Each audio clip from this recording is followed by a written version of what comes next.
All those great things yesterday that you sent by. It wasn't broken, and right? This time the ship in the glass bottle was not broken. It was not. You a ship in a glass bottle. ship in a glass bottle. It was In fact, right? when I leave the studio today, I'm going to get inside on the ship and head for any place it'll take me. I'd love to see that. I'll bet you would. Listen, Kathy West is just adorable. Isn't it amazing how the audience has turned around with her? Goes into the hospital. Can't you do the show from her hospital room? No, as a matter of fact, she's going to have her baby here in the studio. Wonderful. From the hospital. I want to be there.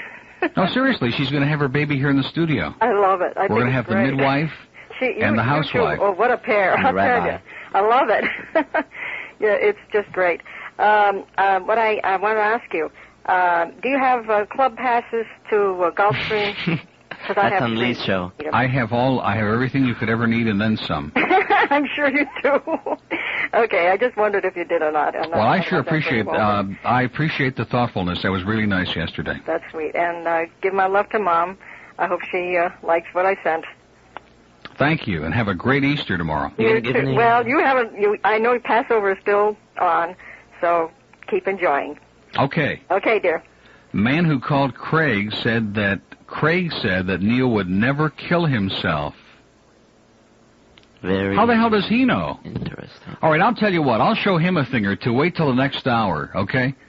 Let's eat some of those stale nuts in that. Exactly, man. I'm telling you, Kathy West left some garbage here that even a parrot would laugh at. In fact, I think the parrot dropped some of those in the box. I mean, it is the most disgusting-looking stuff that anybody's ever seen. Now, what just happened on the phone there with that glitch? All of a sudden, just in like 1 second. Lee hung up. Okay, we have a couple of open lines. In Dade County, 624-0191. And there's an open line in Broward at 764-0707. What are you looking for, Tom? Tom Gallagher is, I see. Tom's looking for the newspaper so that he can bring you some headlines. That, of course, is one of the great tactics that the WINS news staff has been famous for 11 years now, is that we take boring news out of the Herald and we make it interesting, as Ernie would say. Call up Snooze's newsroom, they'll give it to you. Oh, that's true. We can get the weather from the folks over there. Maybe Tom Schaefer's still hanging around with Craig talking about his mystical boat. I'm telling you, man, radio in this town is reaching new levels, ladies and gentlemen. Even the FCC isn't prepared for what we're on the horizon of in this market. The FCC will fall asleep listening to most of them. Exactly. They'll be into a terminal coma. And, of course, the new chairman of the FCC, Mr. Right Wing, we're going to have him probably on the Taffy McCallum show one of these days in the next couple of weeks.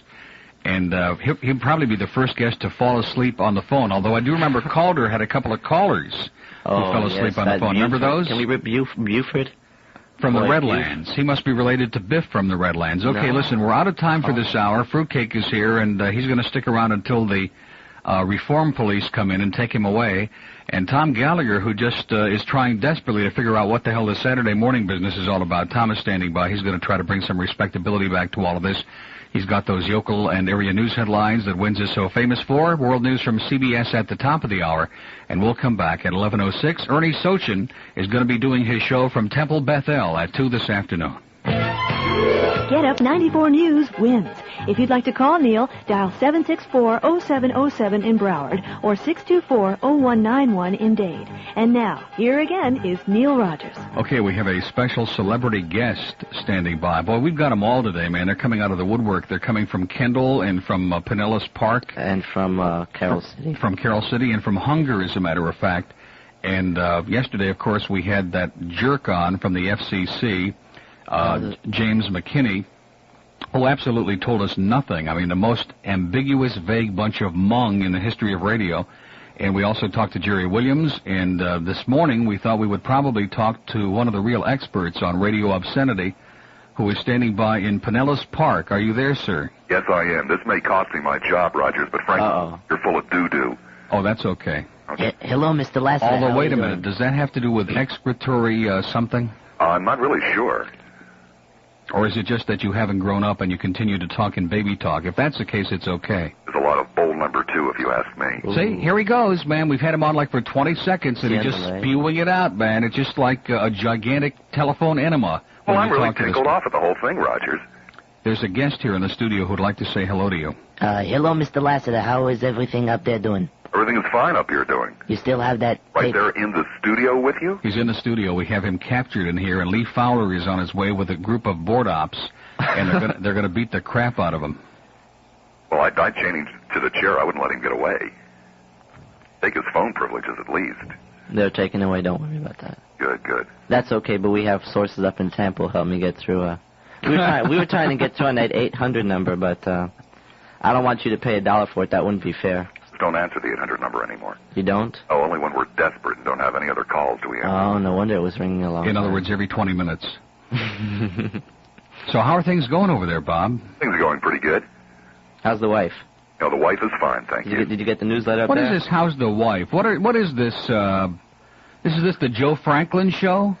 By the way, speaking of Joe Franklin, he had Professor Irwin Corey on again last night, and I got to tell you something. That man is the funniest man in the history of mankind. I didn't know he was still alive. He's hysterical. He really is. And, of course, Joe Franklin, you know what a great sense of humor he's got. And he's sitting there and he's trying to interview his 40 other guests who are sitting, sprawled over the couch. And Irwin Corey just keeps going on and on. It was great. I don't know what that has to do with anything, but... Well, it actually has a great deal to do with things because they are dropping, apparently, the PTL network up here and replacing it with WOR out of New York. Hey, listen to that. There's hope for mankind. Is that in Pinellas? Yes, that is a big secret. No one knows that yet. Even in Pinellas County, that's with 2 L's, we're coming into the 20th century. Mm-hmm. Well, wait till the governor finds out about that. He'll probably try to stop it. Well, there is some talk about that. So, which of the words did you want to say to us this morning? Don't do it, please. I'm asking the wrong guy. No, we work for the same company. I wouldn't dare. Well, you did once. Can we rip Bob while he's on the line? Go ahead. You can rip him. He's got broad shoulders. Bob, big shoulders. Enormous. Bob. Yes. You there? Of course you are. How close was it between you and TalkNet? How close is it? Deny it's not even. Numbers. I mean, not distance. Like what? Near. The man's pulling like an 18 share in this market. And you have a 5. But I heard you had the highest. Wait a minute. Who's pulling an 18 share? TalkNet. Why is there this deafening silence? Didn't hear what you said. No. Who's pulling an 18 share in that market? Bruce Williams? Yes. And I've been on his show also. The highest live local numbers, which are just under a 5 for most hours, just over a 5 for one. That's far and away the highest local. But Bruce Williams is pulling 16s, 17s, and 18s. Oh, my God. Amazing. We have to have a saliva test in the Tampa Bay area, ladies and gentlemen. There are morons up there. I don't think there is any saliva up here. That's one of the main problems. I can't believe that. Are you serial or is this a put-on? Oh, that's for real. That's why FLA is doing so good. Oops. I had a call from somebody at WFLA the other day. Had a message, some lady at WFLA, and I threw it in a wastebasket and I laughed. I wonder what that was all about. Well, they are aware of you. I had lunch with some people over there this week, and we were talking about you. In other words, they were calling me to offer me a job, perhaps? I don't think that was it, but we were talking about the FCC and you and Howard Stern last Tuesday, and that I see. Prompted it. Well, the chances of my talking to FLA in one of the competing stations, that would be outrageous. I don't know, Neil. I think they pay pretty well. They'd probably go $250, maybe even $285 a week for you. Really? They'd like you up there, too. All those. Yeah, I'd be big in that market, man. Oh, you really would? I'd be almost as big as Bernard Meltzer. Bernard probably is doing over there. Well, it's funny that Bernard is beating all the Ask the Attorneys on Snooze, which is kind of interesting. He is. He's beating them by, I think one thing that all three of us have in common is a basic intrinsic love for Lee Fowler. I don't think there's any question about that. Bob, do you have any latest information about Lee? I talked to Lee this very week. You did? What did he have to say? No. Oh, that's all. Oh, no. Okay, I get it. Okay. That was good. Don't even go over there. They're going. But Bob isn't going to go too far because he knows that when the door is still, even if there's a little creak in the door, that he just doesn't want to close it all the way. I wouldn't give Lee the pleasure. He'd probably do better than he would. He has he beat he's just as popular as Shirley. 2.5, 2.6 for him and 2.5 for Shirley. Last time I had spoken with him, he told me over my dead body. And there was a report up here this week that he'd had a stroke and died on the air. No, that's not true. You got to tell Joyce to straighten out her sources. I spoke to her today. She called me up at home. Joyce. Boy, now see, this is getting really inside. Is that misfit down in Homestead? Why are you calling her a misfit? She's working at PLP now. She's a wonderful person. Are you serious? Yes. Now, the audience is listening to all of this, and they haven't got any idea, and I'm beginning to agree with Mark Kuhn that this has gotten so inside that I mean, even I haven't got any idea what any of these people are talking about. All of these, we have like several different levels of crank callers and groupies and subgroupies and subhumans, and it's just amazing what goes on in the periphery of the real world. You want to know about Joyce Bender? Of course. Okay. Is she related to Tom Bender? To Bender Over. Oh, she's probably full sister to Dr. Bendova. That's from Al Rantel's favorite guest, Bendova. Go ahead. She used to work at WRBA, which is a country station now, which is off the air. She used to do weekend nights over there, and she used to call up John McHugh over here and play him records and stuff like that. John McHugh, that's a familiar name. John McHugh. Yeah. He every time I speak to him, he takes shots at you, Bob. The radio douchebag, you remember him. Yeah, well, at least I'm working. No, he's working too now. Matter of fact, he's the general manager of WZOR in Immokalee. That is pretty funny when you stop and think about it. He's doing news over there in Spanish and I'll tell you one thing, they're big in Indians over there, man. He's got 8,000 Indians and migrant workers. It's fantastic. His their name is Raul Travajas. And I got news for you. They're loyal because when they get that buck to fill out the diary, man, they'll do anything. Mm-hmm. Uh-oh. So he's got an enormous audience. He'll send that in, too. You believe this? I mean, do you believe this is on the air? Because I'll tell you, I sure don't. Anyway, getting back to why I called you, because I'm sure that someone who lost a job over an innocent four-letter word probably is apoplectic. It turns out that most of the people on the air in this market are a bunch of wimps. They don't know who Lassiter is. They're really a bunch of wimps because, I'm the only one who's really making a shrill protest to this, and the other ones, of course, are, busy licking the boots of the commissioners up there. Lee. Kidding me. Oh, yeah, even Fowler is quoted in the Herald this morning as saying, I think it's a good decision. There are many irresponsible people in this business who are offensive and have no business being on the radio. And of course, we all know that Lee is patently offensive just on the face of him. Oh, I wouldn't say that. With his sex elephant polls and how often do elephants do it. Yeah. Yeah, he's recently been involved in a series of sex polls. I wonder why. Is that like that old cliche? He's my favorite down there. People who don't get to talk about it the most? Exactly. Can we say that about Lee? No question about it, although Kathy West is an exception. Go ahead, sir. I'm sorry. You were saying what? You say what? I just said that Lee Fowler is my favorite talk host. He's my favorite, too, especially David Fowler up, and they have another Fowler up where, just before last, I think, in the mornings. And I keep losing my train of thought because I'm trying to have a conversation, and this misfit over here just keeps rambling on with incoherent non sequiturs that make absolutely no sense even to him. But why do you have that misfit in the studio? He just showed up here today. He just showed up, and we felt sorry for him. We figured, he's been desperate for so long to have some attention, and we thought we'd give him some. But this is the man or the boy that you would call me in the middle of the night and cry about. Exactly. He used to bring tears to my eyes. Are you serious? No. Oh, okay. That's good. Now, what were you saying about what you said yesterday or last night about the FCC ruling? Are we going to ever get to that, or is this just going to be one of those teases that goes on and on and on? Oh, I did about 15 or 20 minutes on it. That's it? Just totally ignored it. They're not in the least bit interested. I can check that out. You've got to be kidding me. No, I'm dead serious. I mean, this is on the front page of the Miami Herald this morning. Of the world-famous Herald and Channel 4 and the world-famous Channel 6 news people came by yesterday during my show. And if Channel 6 comes by to cover it, it's got to be big stuff. Yeah.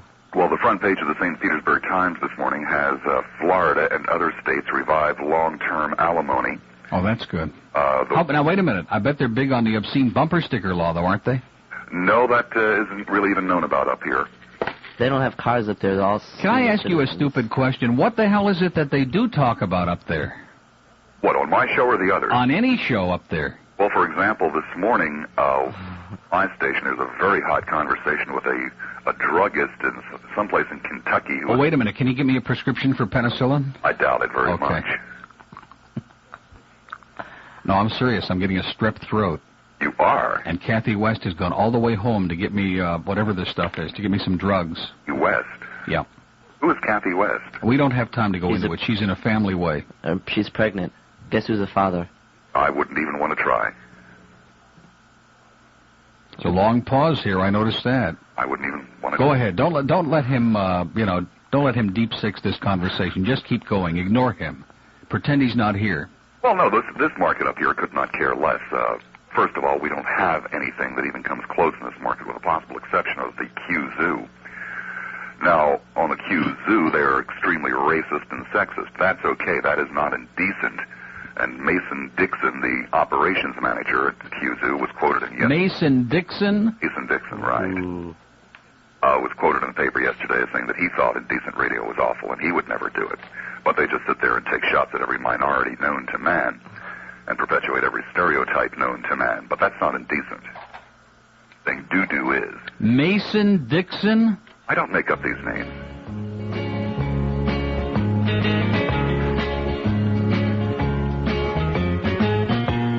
I can't believe it. Go ahead, I'm sorry.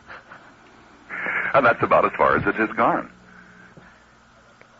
What kind of a stiff market is that? I mean, how are you surviving up there? How is a man with an IQ of at least over 3, and I know that from personal experience, from some of those long, depressing conversations we've had on the phone about you wanting to get out of there, how is a person able to survive mentally? I'm lucky I have my own following, and after a year and a half of going berserk up here, I do whatever I want to do. I take a lot of heat for it, and it costs me money out of my pocket. However... Well, what, does that mean you pay to be on the air? Almost. Pay by the hour or by the minute? Close. It's very close to my paying them to be on the air. No, with endorsements and live spots. Yeah, can I let it out of the bag? What's that? All the people up there don't like Lassiter's views, so they're calling up the sponsors, and they've actually had an impact on his sponsorship on the show. Oh, yeah, sure. See, now that's the difference between the two markets, because down here, especially during the Hallandale thing, they tried that.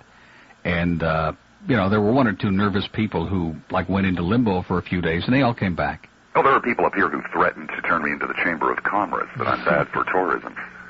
To turn you into the Chamber of Commerce? And what is the Chamber of Commerce going to do to you, Bob? Oh, boy, they're going to sentence you to 2 weeks in Clearwater with the Scientologists. Clearwater's where it's at. Clearwater is the action town up here. Boy, that says a lot. I thought Bob's going to work at WSUN playing bingo on the air with the old people. That would be good. Man, I'm telling you, those old ladies, they still just go nuts. They're probably right now hearing your voice is doing things for them, the likes of which even Dr. Ruth couldn't do. He has more crankers all up there per square inch than anybody in all... You get a lot of crank calls up there? Millions. Not the way that you do in Miami. No, he does. He's lying to you. I have them I have him on tape. I should have brought the tape. Bob, you get so many crank calls up there. Hello, Mr. Lassiter. Who are just enraged. They are for real people. They're not calling up just to crank. They're calling up because they can't take it anymore. Oh, in other words, they're really PO'd. Yes. Really tinkled off. See, I'm still waiting for that letter to come in the mail. This McKinney that I had on yesterday, I asked him if it was true that they sent a personal letter of warning to Howard Stern. Mm-hmm. And he said, the warning is not only for Howard, it's for you too, Neil, and for everybody else. Like, just a little subtle intimidation, about as subtle as an elephant in a china shop. Okay, listen, hold on a second. You're not going anywhere, are you? Like I said, hold on a minute. 20 minutes past 11 at WINZ. Bob Lassiter is with us. Fruitcake is here in the studio. If Lee is listening, by the way, you know where the station is, and we have an open-door policy here. Moving from one place to another is a big step, and it's important to work with someone that you trust. If you're considering a move, call your neighborhood moving and storage experts, Father and Son Moving and Storage. Father and Son has been family-owned and operated since 1908. 3 generations of moving experience, and you'll receive modern moving. 24 minutes past 11 at WINZ. We're speaking with Tom Likas, and... No, actually, Bob Lassiter's on the phone, and you'll be pleased to know that some little old lady in tennis shoes just called Kyle and is just spazzing. She's so delighted to hear your mellifluous voice. Oh. Stentorian. Oh, Gene. Was Gene? I don't know who it was. One of those old bags that used to call you on the weekend. What do you mean they're all your listeners? You told them? Not anymore, they're not, man. I've sent them all to Siberia. My audience is all under 10. By the way, I want you to understand the impact of this. The business about exploiting children, children may be listening, that business. Oh, well, of course, that's just a bunch of nonsense. Yeah, they're using children as an excuse to be fascist and censor free speech. But the bottom line is, you know who they're referring to? They're not talking about anybody under 12, because all of this is based on the nationwide Arbitron ratings, according to Mr. McKinney of the FCC. And as a result of that, since there are no measurements for anyone under 12, they're talking about people between the ages of 12 and 17. Now, aren't you just positive as can be that somebody, say, 15 years old, is really offended when they hear somebody use one of the words that they use, 400 times a day on the average? Yeah. Well, the extraordinary thing is last night on the way into work, we stopped off and got a quick hamburger at McDonald's, okay? Wait a minute. Was Craig Worthing with you? No, he wasn't. You don't know what it's like not to be able to afford to go to McDonald's when you don't have $1 in your pocket, friends. You don't know what that's like. There was a man sleeping in one of the benches over there. But did he have a sailor hat on? Yes, he did. And brown checkered pants? I can't believe it. I can't believe he came all the way back in this morning to do Al's show. That's incredible. I don't know who it was, but he did look familiar. And in any event, we're sitting in the booth, and there's a booth next to us with two women, apparently young mothers, perhaps under 30, just over if not under. We were getting up to leave, and one of them said, and I just think the whole thing, whatever they were talking about, is a bunch of bull, you know what. The point is, you can go into even McDonald's with Ronald and the American flag and the Monopoly game and the whole thing. And the boots. With this language all over the place. Does anybody remember the Watergate tapes, Nixon's tapes? Apparently not. I was going to say Tricky Dick, but we can't say that on the air anymore either. Well, does anyone remember our illustrious president calling the members of the press? Oh, yeah. Oh, boy. Even Ronnie has used expletives. I can't believe it. Well, you got to understand, we're living in this Casper milquetoast world that the FCC and all those senile old farts up in Washington, that's where they come from. It has nothing to do with children. It makes the people themselves the moral majority, the Federation for Decency, and all of these other right-wing... Morality and media, by the way, are jumping on the bandwagon on this one now. You're kidding. They say that they're going to... In fact, it's in a Wall Street Journal that our guest brought in this morning. Bradley Curl, National Director of Morality and Media, says that they're going to be monitoring Howard Stern's show and complain to the commission if he violates the broader indecency standard that they passed yesterday. So they had something also in there about increasing promiscuity in there. Did you see that? Was a little quote down there at the end of the article about saying that if people started using those kind of words on the air, then AIDS would, I guess, get out of control. Oh, yeah, no question about it. All somebody has to do is say douchebag on the air, and right away everybody grabs the person next to them and starts doing, obscene things. By the way, if there are people in the audience who'd like to speak to Bob Lassiter, wouldn't you love to do that? I've got to take calls, too. Calls. You'll get it checked, don't worry. This is our dime, you understand. You know what a cheap company this is. And I've got to talk to all of your tush cavities down there? Exactly. Okay. Would you do that? Of course. Okay. Now, if there are any... So we've already got a whole bunch of people that have been hanging on. I have no idea why, because yours is... What did we do? We took this call right after the news? So what the hell are these other people still hanging on for, man? I'm telling you, they are loyal, aren't they? Not too bright, but they are loyal. They hang on and on and on. It's just incredible. Okay, we have a couple of open lines there in Dade at 624-0191, and I'm sure that there must be some Lassiter groupies in Dade who would just spaz at the nose to get on the phone and hear this mellifluous, soothing voice from Pinellas Park speak into the phone and say, "Aw, shucks. Pshaw. Aw, pshaw." I bet you don't say that up there, do you? You wouldn't have the guts to say pshaw in Pinellas Park. The callers say it. Have we got one for him? It doesn't have the shock value up here that it had in Miami. You know what would be embarrassing? What? If nobody wanted to talk to you. That would be. That would be mortifying. They don't know who Lassiter is. It's been a long time. You see how soon they forget, man? They haven't got any idea who the hell you are. How long has it been, Bob? Pardon? How long has it been since you... When was the last day? When was your last day here? What? Do you remember the date? December the 8th. When was it? A year ago, December the 8th. Oh, over a year, like almost a year and a half. December the 8th, 1985. Boy, that's incredible. That was you cleaned house over here. That was right around the time of our last Talk Mania. In fact, that was the same weekend, wasn't it? I think I know who that caller was, by the way, who made you say that. Well, how'd you like his number? I know who it is, too. Do you really? Uh-huh. Oh, the guy who called us and said, "Oh, Mr. Lassiter, you're a communist." And, yeah. And so you are full of... yeah. Doo-doo. No, it wasn't me, although it's been alleged. Doo-doo. I said that. Okay, listen, we got some calls for Bob? Oh, we do? Is that Fort Lauderdale call for Bob Lassiter? Well, let's check it out. Hello? Hello? Hello? Hello? Yes. Me? Yeah, I think this is a crank call. No, it's not. Okay. Yes, it is. Fat faggot, get up there. I know. See, I knew it immediately. Okay. I can't believe he said that to Bob. North Miami, hello. Bob. Mr. Lassiter. Yes. How are you doing? I'm doing fine. Please come home. I tried to, but they won't let me. Isn't there anything, you can do with Mr. Fowler that would convince him to put you on? Well, as a matter of fact, I just asked him that question this very week, and he's... This is another crank caller, by the way. It's not a crank caller. I think Mr. Lassiter is one of the best talk hosts we've ever had in South Florida. Well, next to John Broward. Please. Okay, sir. Good luck to you. I'm not going to press my luck with that one. Yeah, have a happy Sukkot.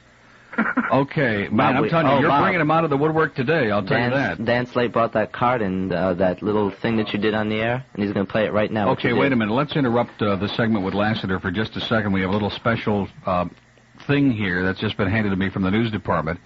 Prior to the arrival of the now famous FCC letter, the federal authorities have devised this FCC Danger Zone cart, which is to be played when a would-be talk show host is getting near what the commission feels is obscene and indecent.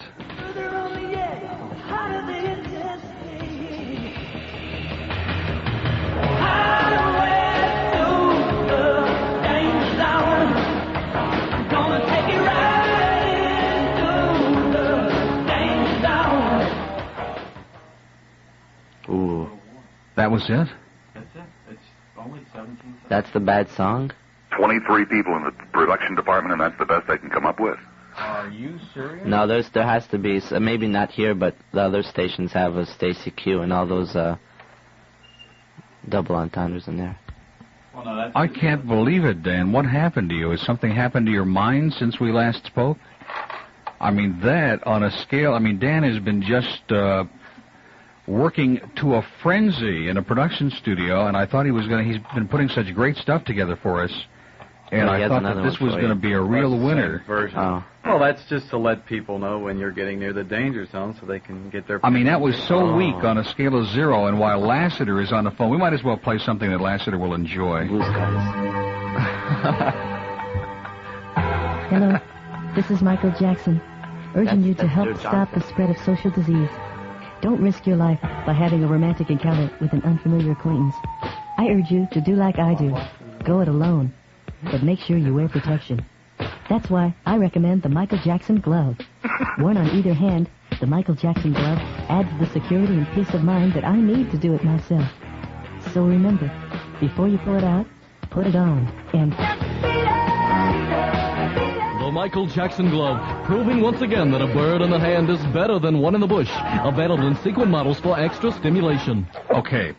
Now, I bet they would play that in Tampa, wouldn't they? I doubt it very much. Do you really? Yes, I do. Well, what a bunch of old bags up there. And let's see. A woman wants to talk about that foul-mouthed Don Webb. Ooh. Webb. Boy, that ought to be good. Well, let's see who's in Fort Lauderdale. Hello. Hi. Hi. I'm not a crank caller, and I want to say hello to Bob and tell him I miss him. Well, thank you. I have friends over in the Tampa area who hear about you, or hear you all the time.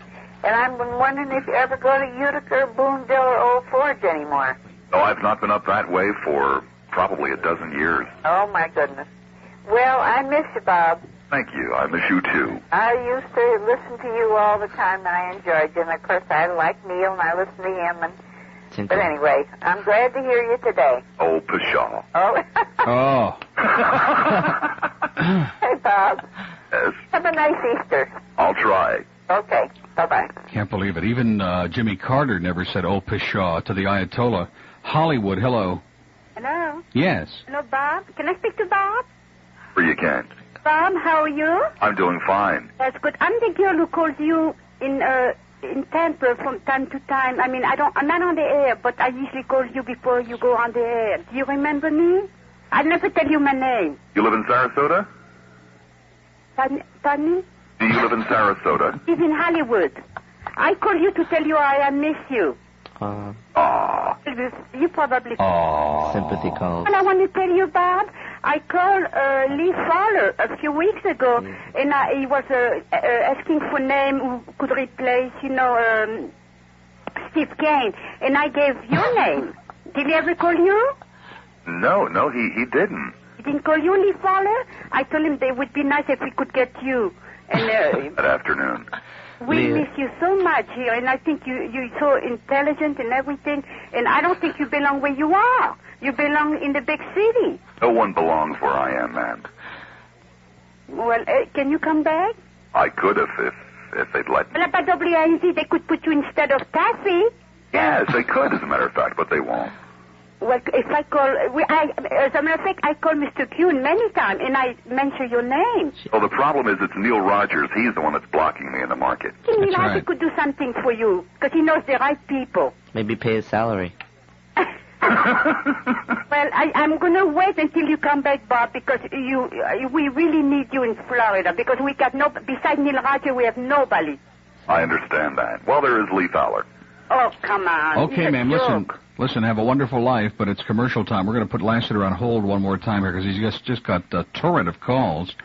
And we do have one open line in Dade if you hurry at 624-0191 because Steve won't be back on the air till the 1st of July. 624-0191. It's 24 before noon at WINZ. We have our usual cast of Saturday Misfits here, and we'll come right back. Okay, 21 before noon, we have Bob Lassiter in Pinellas Park, and we also have Steve Kane's replacement in the studio with it. Say hi. Hi, Neil. Is Bob on? I want to talk to Bob about some good gossip. He's on here, yeah. Are you there, Bob? I'm right here. Hey, so what were you talking about Mason Dixon? Just what I said. I didn't hear it. I'm sorry. He isn't decent. He would never do anything like that. Oh, I have stories of Mason Dixon that would burn from one... By the way, thank you for these drugs. Yeah. I'm delivering. I can just see all those mothers out there going, I can't believe she's giving out prescription drugs. Say hi to Bob. Say hi, Bob. Anyway, so how's it up there? How come she won't talk now, man? During the break, she was like uttering... You have to say that three-letter word. She was uttering obscenities during the break. Yeah. That was one of them. That was one of them. Now, you see, if VP, we heard that the first time. If children say it, it's okay. If adults say it, then it's bad. Bob, don't you understand? You've got to protect the adults who are listening out there. That's right. We don't want to hear about exactly. There was another one. I thought you didn't have any adults left, Neil. I thought your audience had gotten much younger. Under 10. I told you, they're all under 10 now. Taffies, yeah, those are taffies. Those are white flowers, real white. It is boring in Pinellas Park, let me just tell you. Somebody that Fluffy, lives there. yeah. Listen, what she's saying is a hell of a lot more interesting than what you're saying, I'll tell you that. This could be our audition tape. She could send it to Lee. That's my cake there. Okay. Say hi, Neil. Say hi, Neil. No way. Ooh, man, she's scared of that thing. Well, I think she's seen too many of those around your house. So what's going on up there? Nothing very quiet. Very quiet. Yeah, Mason Dixon. I hear Mason Dixon's going to be on TV with I guess the Morning Zoo is going to be. The Morning Zoo is going to be on Jones Cape. Hi, Bob. Hi. All right, well, we just came to give Neil some relief from his... She wants you back on the air also. Who what? She does. Yeah. Hi, Flowers. That's real nice. Is she saying Flowers or Fluffy? I think she's talking about Fluffy McCallum. There you go. Boy, she's going to do a good job from 3 to 7, isn't she? Man, I'm going to tell you. Be my replacement. Only tell her to clean up her language. Yeah, exactly. That's going to be her first. She's going to have the plant man on the first day. Is going to be her first day. She'll say frog, and that'll really come out bad. Uh-oh. Froggy? No, she says a word that just... Oh, that's very close to froggy, but not exactly a match. And fork. Yeah, right. Great. Okay, are you listening, Mr. McMillan? Okay. Now, this is a 2-year-old child, okay, so it can't be to appeal to the prurient interest of our adult audience. Tell Mason I said hi. And okay, thank you, Kathy. That was very thoughtful, but don't do it again. Thank you. Miami, hello. Hello? Hello? Yes. Bye-bye. Yes, ma'am. Mr. Lassiter, please. Go ahead. This is for you, Bob. Oh, okay. Mr. Lassiter, I'm not one of the Saturday degenerates normally, but I really do miss you, and I sure wish you were back on the air down here. I really thought that Neil Rogers was the one that was stopping you from being on the air. I'd come over there and punch him in the nose. Well, it is true. I got more calls than Neil. Get out of here. All of them were for me. That's the only problem. Yeah, they were all cranks. That was the problem. Bob, you're on the hit parade, top 10. Well, one call is more than Neil Rogers gets, so no matter how many you got more than him. Always begging for calls. Are you attacking him? No, not really. This is another one of those Lassiter callers always attacking Neil. Boy, I can't believe it. Let me say this. Go ahead, ma'am. I didn't like Neil Rogers originally, but I've been listening to him, and I'm getting used to him. You know, he's kind of like a wart on your finger. You get used to him. Yeah. Hey, Bob, I sure... A big wart. sure do miss you, and I wish you'd come back down here. Well, that's very kind. I appreciate it. Well, you take care of yourself, and, gee, if you can, do come down, even if you go to another station. Okay. Okay. WKAT. Thank you. Oh, shucks. This is good, isn't it? Oh, shucks. Man, I'm going to tell you something. The tinkle meter has just gone right off the end. Let's go to Fort Lauderdale. Hello. How you doing, Neil? Okay. Was there a decision by the Supreme Court that the 7 words could not be used, or was there a legal decision at all? That's correct. The Supreme Court. Can the FCC preempt that legal decision? Oh, they're not preempting it. They're expanding it. And, of course, it is going to be challenged by the ACLU, and it is going to go to court again. The only thing you have to be concerned about is when you look at the composition of this court, you know, somehow I just can't see Sandra Day O'Connor saying douchebag. You know, I'm just real nervous about it. We still have that 5-4 sometimes. Yeah. So they fluctuate. They swing both ways. Right. Okay, I just wanted to ask that. I wasn't sure if there was a decision or not. And I like the idea. Maybe we can get blasted there on that 2 to 4 shift, you think? Can you pull some strings or nothing? Or what? How about 3 to 7? How about 2 to 6? How about 2 to 4?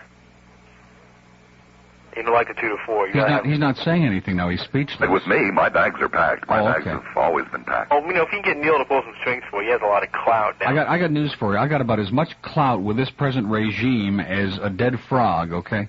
That's how much clout I've got. Anyway, they don't even speak to me. Okay, thank you. They don't even speak to me. They pass me in a hall named Mutter, like, ooh, there he is. What's he going to do today, you know?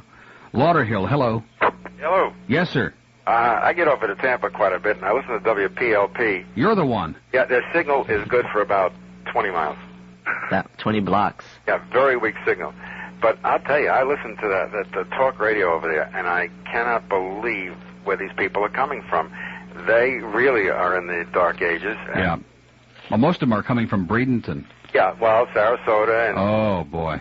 And they want to hang everybody, and they think that Reagan should be canonized. And well, maybe we ought to put Taffy on the air over there, and we'll swap her for Lassiter and bring him back here. They couldn't use Taffy over there. She's too left-wing. Well, the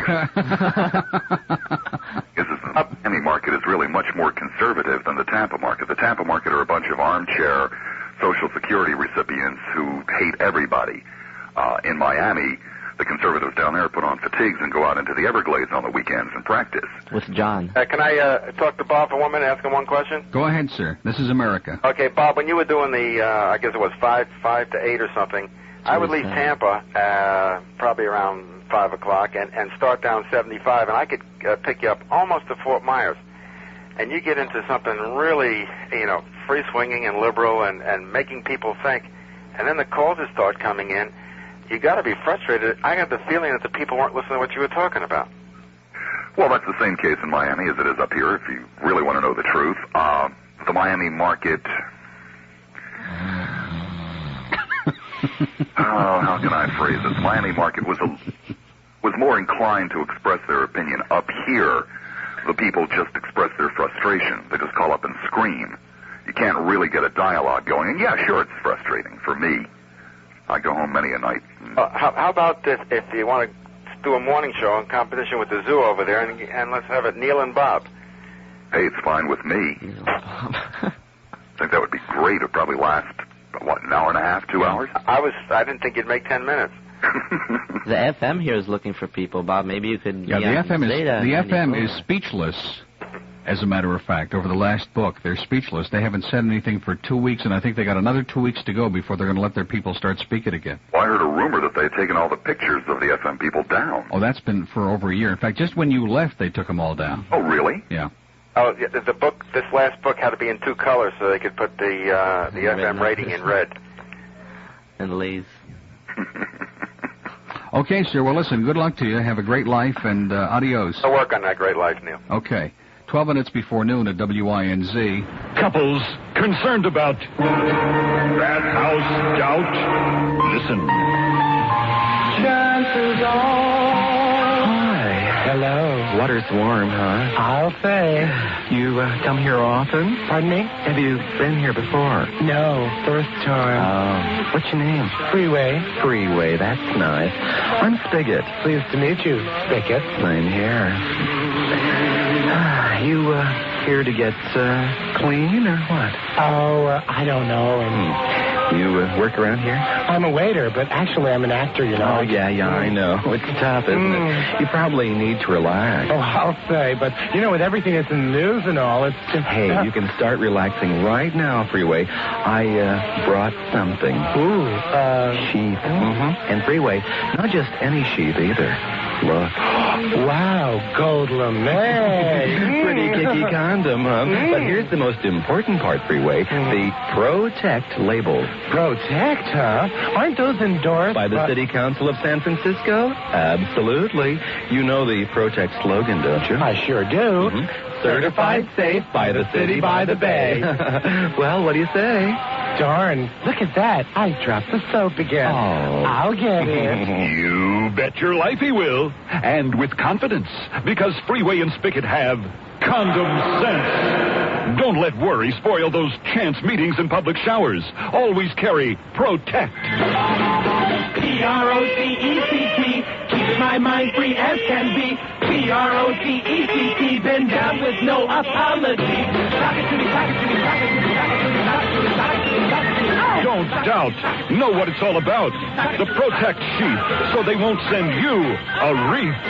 Protect condoms, a division of Black Flag House and Garden Pest Control Division, keeping situations safe since 1887. It's 10 before noon at WINZ. I hope you're promoting safe sex in Tampa. Oh, indeed I am. Excellent. Okay, we have another call from Kendall. I'm sure I know who this is. Hello?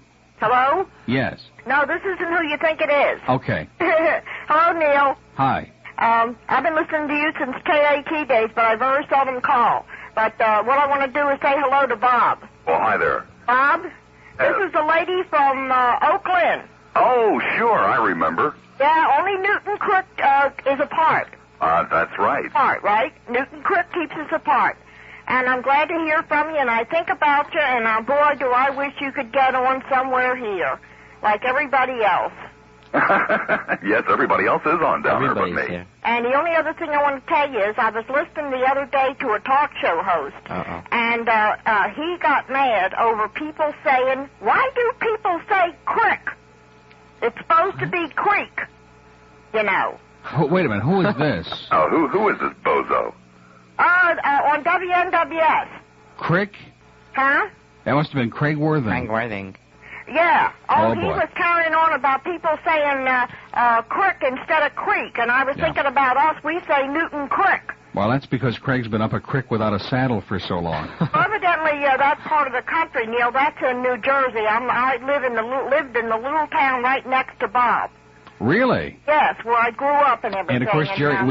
We also know that Jerry Wichner is from New Jersey too. So what does that tell you? Yeah, he's from Kramer Hill. South. Kramer Hill. Kramer Hill, yeah. I'm from Oakland, which Bob knows is next. He's from Collingswood. That's In fact, I think Jerry was akin to that mass murderer that they had up there. Oh, yeah, he sounds like it. Yeah. Okay, Bob, I just wanted to tell you that people get mad at us for saying crick, but I can't get out of the habit. All right. I'm still saying crick. Okay, so that's what that nun said on Kathy's show this morning. Well, listen, ma'am, it's been great hearing from you, but life must go on. Coral Gables, hello. Yeah, how are you? I'm 34 years old, okay, and I have, remember Bob when he was on the show, and it was great. Let me tell you, the best combination radio had was Neil Rogers and Bob Lassiter, and you couldn't beat this. You guys, I mean, the intellectual point of view, the way you guys presented it, and there's no better combination in town. And I'm sorry he left, and I'm just waiting around when one of these radio stations, either WINC or the other, or one of the others, would just bring Lassiter back. I'm assuming it's a question of time. And Bob, let me tell you, I can see how you feel over there, because you know when you got this is a very low hick town where you're living. I can imagine how depressed you are living in that place. Well, I want to tell you, after the last call, hearing that crick or creek was a topic of conversation. Exactly. I'm not so sure I want to come back. Yeah. Oh, come on. This is a more sophisticated town. Listen, Neil. We even had a caller yesterday from Rock Creek. Go ahead, sir. How long is it going to be? You think Bob will come back to Miami somehow on a radio station? Give me some kind of the odds. No, he's going to be back in a couple of weeks, sir. I didn't want to let it out of the bag. 3 or 4 years. Bob, I really hope you make it back because these people are sleeping. I don't know what's going on. You're a great talent, just like Neil Rogers, and I hope you come back maybe. Who cares? Maybe tomorrow. I wish I could. Thank you. Thank you. I hope you'll be back. Okay. Thank you. Okay, now listen, we're going to do our last break. Do you want to stick around a little more, or is your wife getting hysterical? My wife is starting to get hysterical. I'll go with you till noon, but that's it. What do you mean till noon? Mike, wait. It's 6:30 till noon. We got a 3-minute break, so I guess when we come back, we'll have to say goodbye. So long for a while to Bob Lassiter when we return. Okay, it's 3 minutes before noon, ladies and gentlemen, and this is a sad moment in radio broadcast history. Bob, we just called up Mike Miller, and he's going to be collecting postcards to bring you back to Miami. Oh, I'd appreciate that. Thank you, Mike. He doesn't know what we're talking the about. real question, of course, before you leave us, positive or negative? Neutral. I can't believe it. Well, listen, obviously you've really titillated the South Florida audience. They're excited to hear your voice again. We thank you for your perspicacity on the FCC ruling, and of course, probably you'll be the test case, knowing you as we all do here in South Florida. And good luck to you. Can I ask Bob a question before he goes? I know you got about 30 seconds. Was it true that you were up in the rock station up there, and you said something about giving out undercover police cars, license plate numbers, and because of that they jumped on your case, and you were That was not me. That was not you. And did you ever play that record that you were part of Yes, I did. A landmark thing in the FCC? Well, I tell you, this is all so exciting. I wish to hell I knew what they were talking about. But, Bob, take good care of yourself. Our best regards to your wife, your boss, Dave Murray, the whole staff. By the way, what time will you be home this afternoon? I was going to call you today. I have something to discuss with you. Really? Really?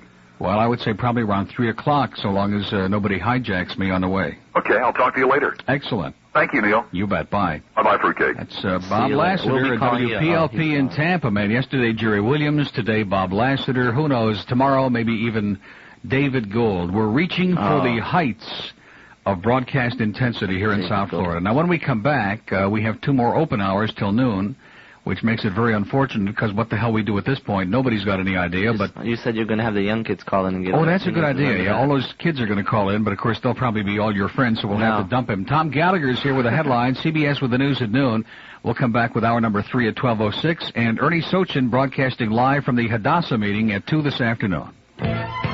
Area-wide, nationwide, worldwide. When you narrow it down, here's where you get radio's. And now back to Neil Rogers on 94 News Wins. If you'd like to call Neil, dial 764-0707 in Broward or 624-0191 in Dade. And now, here again is Neil Rogers. Okay, it's 12:06 at WINZ. It's funny you should say that because I was thinking about yesterday having my producer call Pam's Jingles in Dallas. No, I'm serious. And doing a show. It would be great. We could get all the old jingle packages that are no longer in use, like the old WABC jingles and Wibbit's jingle. Keener 13 in Detroit, for all the real radio groupies. But, of course, we've only got about 6 of them, so it might be boring. Okay, we're going to get to all the calls. Bob Lassiter is gone. He's having a wonderful life. He and his wife are having a little lunch now for the next couple of hours. Babies. And all sorts of other things that they're whipping up over there in Pinellas Park. And Kathy West is on her way home with her young daughter who said several profane things on the air. And we thank her for bringing in my penicillin. Man, this has been a morning the likes of which even Bill Tanner never had a morning like this. And I wonder where Bill Tanner is right at this moment as we're speaking. Can we make some speculations? Or who's with him. No, let's do that a little bit later in the show. Let's go to Fort Lauderdale. Hello. Hello? Yes. Neil, do you know of any talk shows out of Asheville, North Carolina? Asheville, North Carolina? Yeah. No, I sure don't. Praise the Lord. I know that WBT in Charlotte, North Carolina used to have talk shows on. I don't know if they still do or not. Oh, well, I'll try them. Another thing. Wait a minute. Are you going to Asheville? Yes. Well, that's better than Nashville, I'll tell you that. I'm going there, too. Oh, boy. Well, you get real religion up there. I don't know how religious you are, but once you leave there... We're going to see Dolly Parton. Dolly Parton. Oh, yeah. Well, I'll tell you one thing. There are a lot of boobs in Nashville. Can I say that? What did I... I don't know. It's your dime, ma'am. No, we have I'm lots not. Of time I'm very to kill. much alive. I am planning on having Neil Rogers Fan Club. Great. Down here. Boy, all the people who use my material can join it. Al. And all the only Chicago members. Uh-huh. Great. Maybe Steve Dahl can join. Well, another thing, if I Larry can put in a Lujak. plug, I have a place And Dick where Biondi. we can meet, and that's at the Atlantic Bank in Tamarack Oh, and great. University Drive. Do they give out free coffee in Danish? No, we don't care about that. We're from Chicago. Oh, okay. And it would be nice if I could get all Chicago members, and we can call it the Neil Rogers Fan Club. That's Great. Would Boy, you that like sounds that? good. Or we can call it the Wally Phillips Fan Club. No, it's nothing but the Neil Rogers Fan Club. Great. Well, maybe you'll bring all your members to Pembroke Pines to CB Smith Park next Saturday. Okay, maybe I can get members from there. Great. We're doing our whole show there next Saturday. It's going to be Talkmania 3. All of our staff is going to be there. Kathy's going to be there in a family way. And Taffy's going to be there in a redneck way. It's going to be great. Okay, I'll And revise Ernie will be them there in of a it. Jewish way. Okay? And Mike will be there in a short, fat way. Yes, thanks for calling, dear. No, only kidding, Mike. Why do we do that? Why is it so easy to pick on poor Mike? Because Mike is a pickable person. He just is. He's one of those people you really like a lot, and I do. He's a super guy, but there are just some people that there's something indefinable about them, and you just want to pick on them all the time. It's because of that dentist he had on. Boy, Mike. It's kind of like Mike Miller was calling me the town bully the other day. That just came back to me in that insipid conversation he was having with the caller, and he was talking about how some people have to be the town bully, and they're always bullying everybody around. But that was before I redeemed myself with the show yesterday with a guy from the FCC. Mike needs some help. I don't know what he needs, but Probably a job. Probably a job. In fact, there's a rumor that yesterday was Mike's last day. Was it? Hollywood, hello. Yes, Neil. Well, there is now. Yes, sir.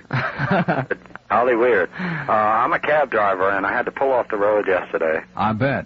Yes, during the your conversation with the gentleman from the Fascist Censorship Commission. Yeah. Yeah, Hermann Goering. Can I read something here? It's called Amendment 1. It's 200 years old. Go ahead, sir. Congress shall make no law respecting an establishment of religion or prohibiting the free exercise thereof, or abridging the freedom of speech or of the press or the right of people to peaceably assemble. Right. And to petition the government for redress of grievances. Yeah. There's no asterisks in there about... Exactly. There are no exceptions. And first of all, when the Supreme Court ruled years ago that the First Amendment is obscenity is not protected under the First Amendment, they're nuts. They're crazy. I don't see any asterisks. I don't see Exactly. any There are no footnotes. exceptions. You know? Right. I was in Vietnam and stuff, and I would like to say I think you're fighting for our freedom more than I was there, because we're not going to lose them from the Viet Cong or the Russians. These tooch-bag bureaucrats are just going to kind of nibble it away while nobody's paying attention. Everybody wants to get their BMWs. Or their BM, as the case may be. But, you know, that's the thing that amazes me is that, and maybe I'm just in a dream world, but the rest of the broadcast, at least in this town, the rest of the broadcast community doesn't seem to be up in arms. I mean, they're exploiting it naturally because it's on a front page and something to talk about and get some calls on, but in terms of really being up in arms, they're not, and a lot of them in a very selfish way, as I said earlier. If it doesn't affect them or what they do, they don't care about it. But how about next week or next year when the FCC decides that any vicious verbal attacks against politicians or against the president are beyond the bounds of decent broadcasting, and, the year after that when it's something else? What can the people that are urinated off, can I say that? Yes. What can we do about that? What can we do? What can we do about it? All the average,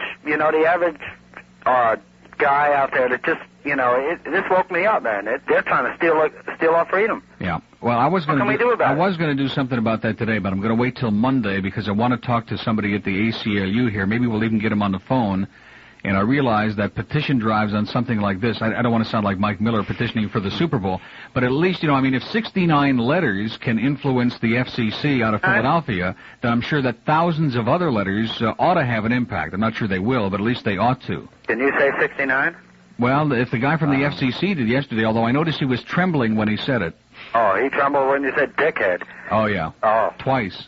No, but Monday, really. There are people out here that are concerned about our freedom, man.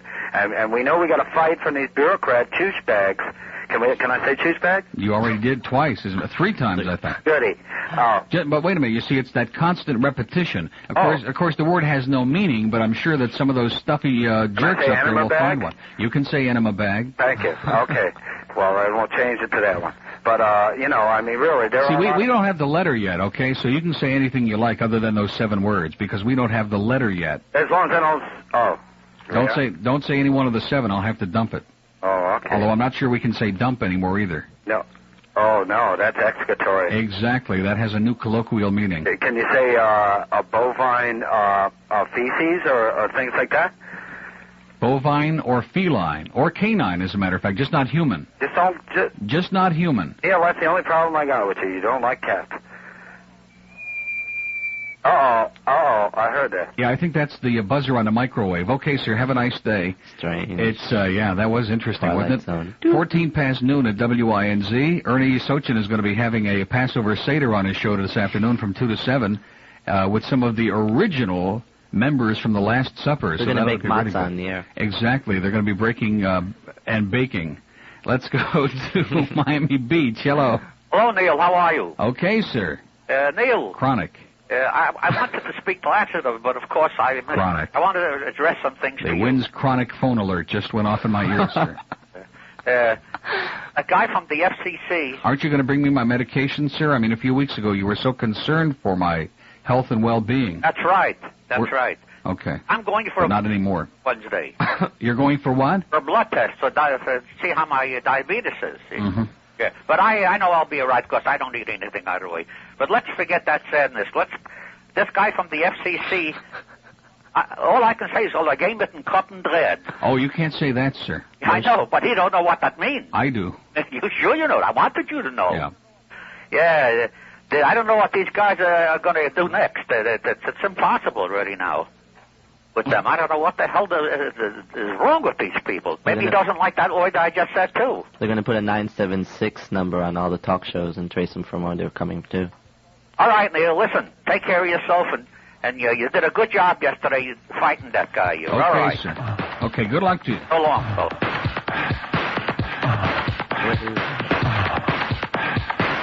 Is the level on the phones low that they can't hear you? They don't listen to anything you say. It's 12:16 at WINZ. That's the sound of South Florida breathing. You know, it's just barely. How long have I told you that South Florida needed some kind of a transfusion or maybe oxygen? And you can just tell by listening that they're just barely.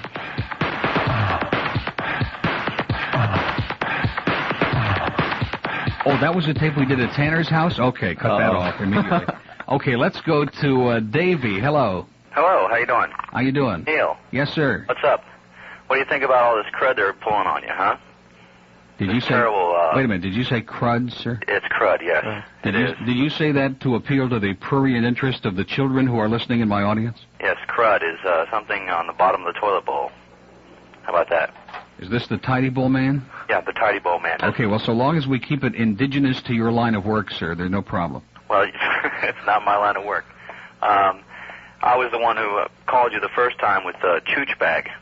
Oh, yeah, the guy just stole that line. He said that about 85 times. You have to get that patented. Yes, it could be it's not patented, that's right. Oh.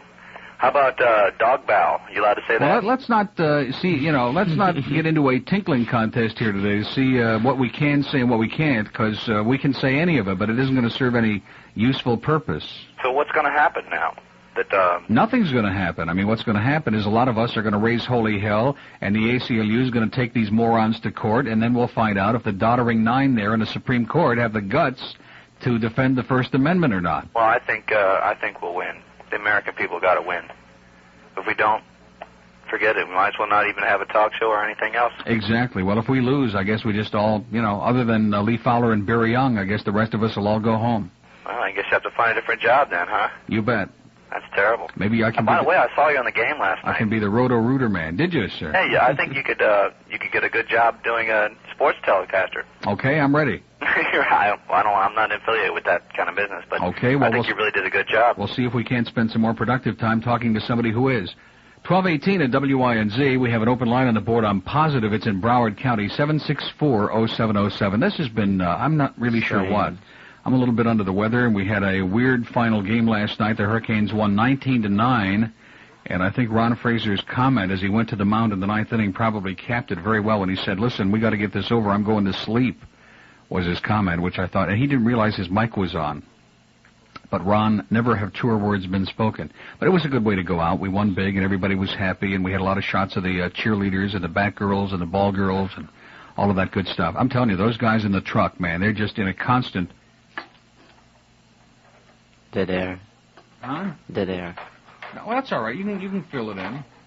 No, I was just saying we recorded some of the conversation in the truck that goes on between innings as the guys with the cameras are panning around the stadium. Okay, let's do our break. It's 12:19 at WINZ. We'll come right back. Well, in his new endeavors. Let's go to our next call now in North Miami Beach. Hello. Hello. I don't believe... You know, I can't believe that Ken Block is calling us again, okay? Oh, there's no question in my mind about it. There's not even the slightest bit of question. Now, I thought that we had a good heart-to-heart conversation with Saul on Monday, and that we had put this to rest. But, you know, it's obvious there are some people in this community, even adults, supposedly mature adults with responsible positions, who don't care about them. And that's amazing. I mean, that's come Monday morning, man, you don't think that was him? I do. That might be one of his friends. But I don't think that was him. I know his voice. On the radio. What? There he goes. He's still talking. Yeah, he was still talking. I should have left him on there. Hollywood. Hello. Neil? Yes. I just wanted to mention, I agree with you on that the ACLU should proceed with that, and you're doing a good job, and I hope that your pills work. There's something I wanted to mention. Thursday night on Channel 10, they had Steve Kane on. Asked him two questions. Yeah.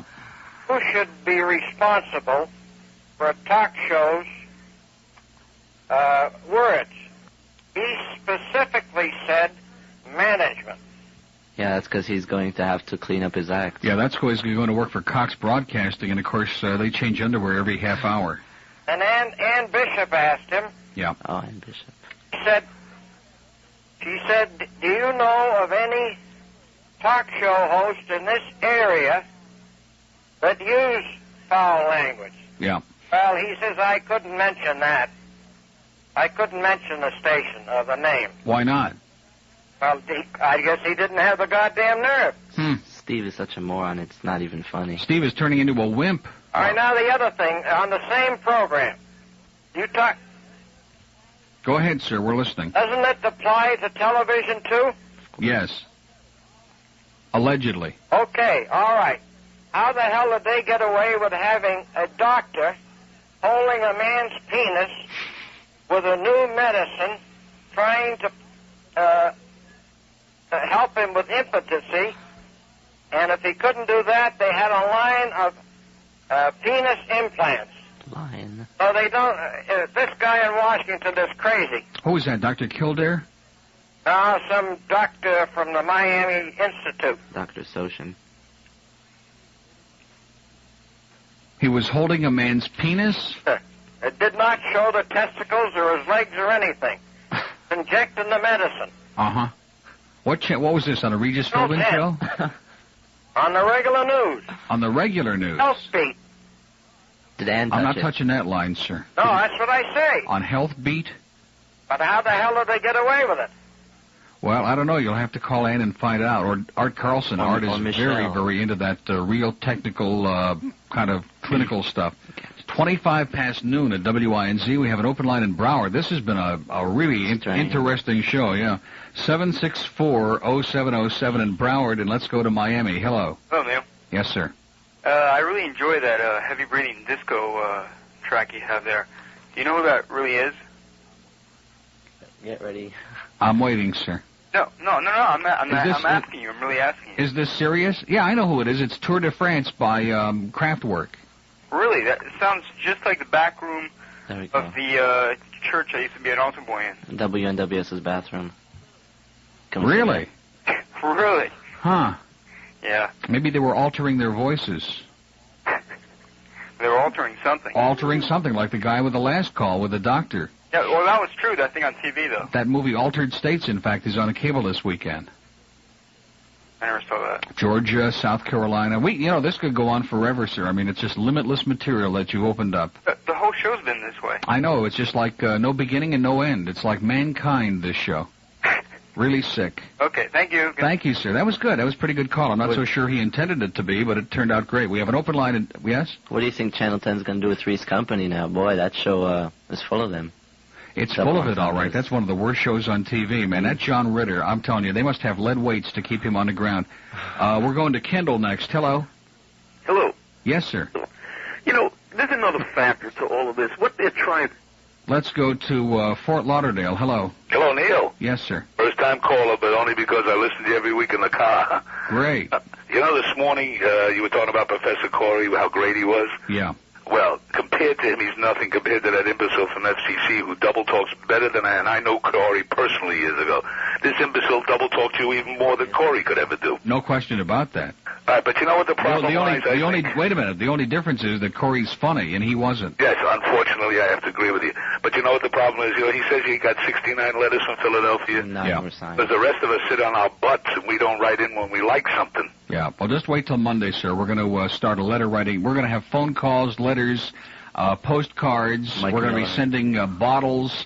We're going to send Mike Miller up there with bags of cards. Anything we can do. One of your previous callers was telling you about the penis implant. That children, when they see, of course, health programs, they know the difference, obviously, correct? With a very facetious tone, I say that. Yeah. Yeah, because I have to have seen that. Well, that was based on a medical research and new discovery. I got news for you, though. Sir, wait a minute, sir. Hello. Hello, sir. Slow down. I know you're getting yourself excited, but just one comment to you. What?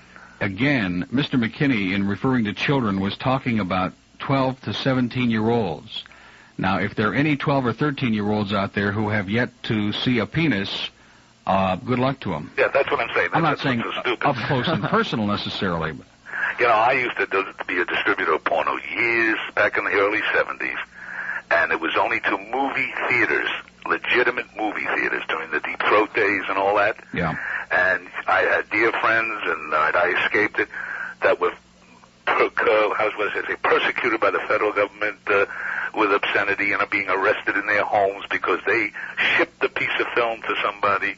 I mean, the laws were so ludicrous comparable to this. And it took, unfortunately, about another 10, 15 years before it finally got to where, all right, you could show it in specific areas and so on. But I hate to think that radio is still 10 or 15 years away. This is the sad part about this thing.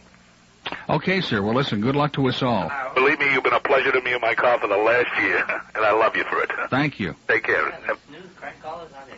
Oh, we got W. Snoozes calling over here? Boy, that's embarrassing. Okay, what is he doing? Is he taking all of my calls away over here? I think Fowler, just put this back on hold. Would you please go sit down and relax and have a wonderful life. Hollywood, hello. Hi, Neil. How you doing today? Okay. Enjoyed your show yesterday. I thought you really tore the guy up. I mean, he couldn't. I don't know if he couldn't answer because he didn't know, or because he was probably told, not to be really specific about it, like the whole law, right? Just be ambiguous about the whole thing. But I really enjoyed it, and I'm telling you, it's you talk about the 1984 syndrome. It's really, really coming to pass. Yeah, it's just 3 years late. You notice he kept interchanging obscenity, indecency, and profanity. He kept playing with those three words back and forth and in and out and up and down and all around the mulberry bush. What the hell is really the difference, I mean, it's so ridiculous. Well, I'll tell you what. I mean, maybe I'm stupid, but it didn't seem to me that he defined any of the three really to my satisfaction. No, and he didn't. He was no more specific about what it is that they're upset about or what they're going to be looking for.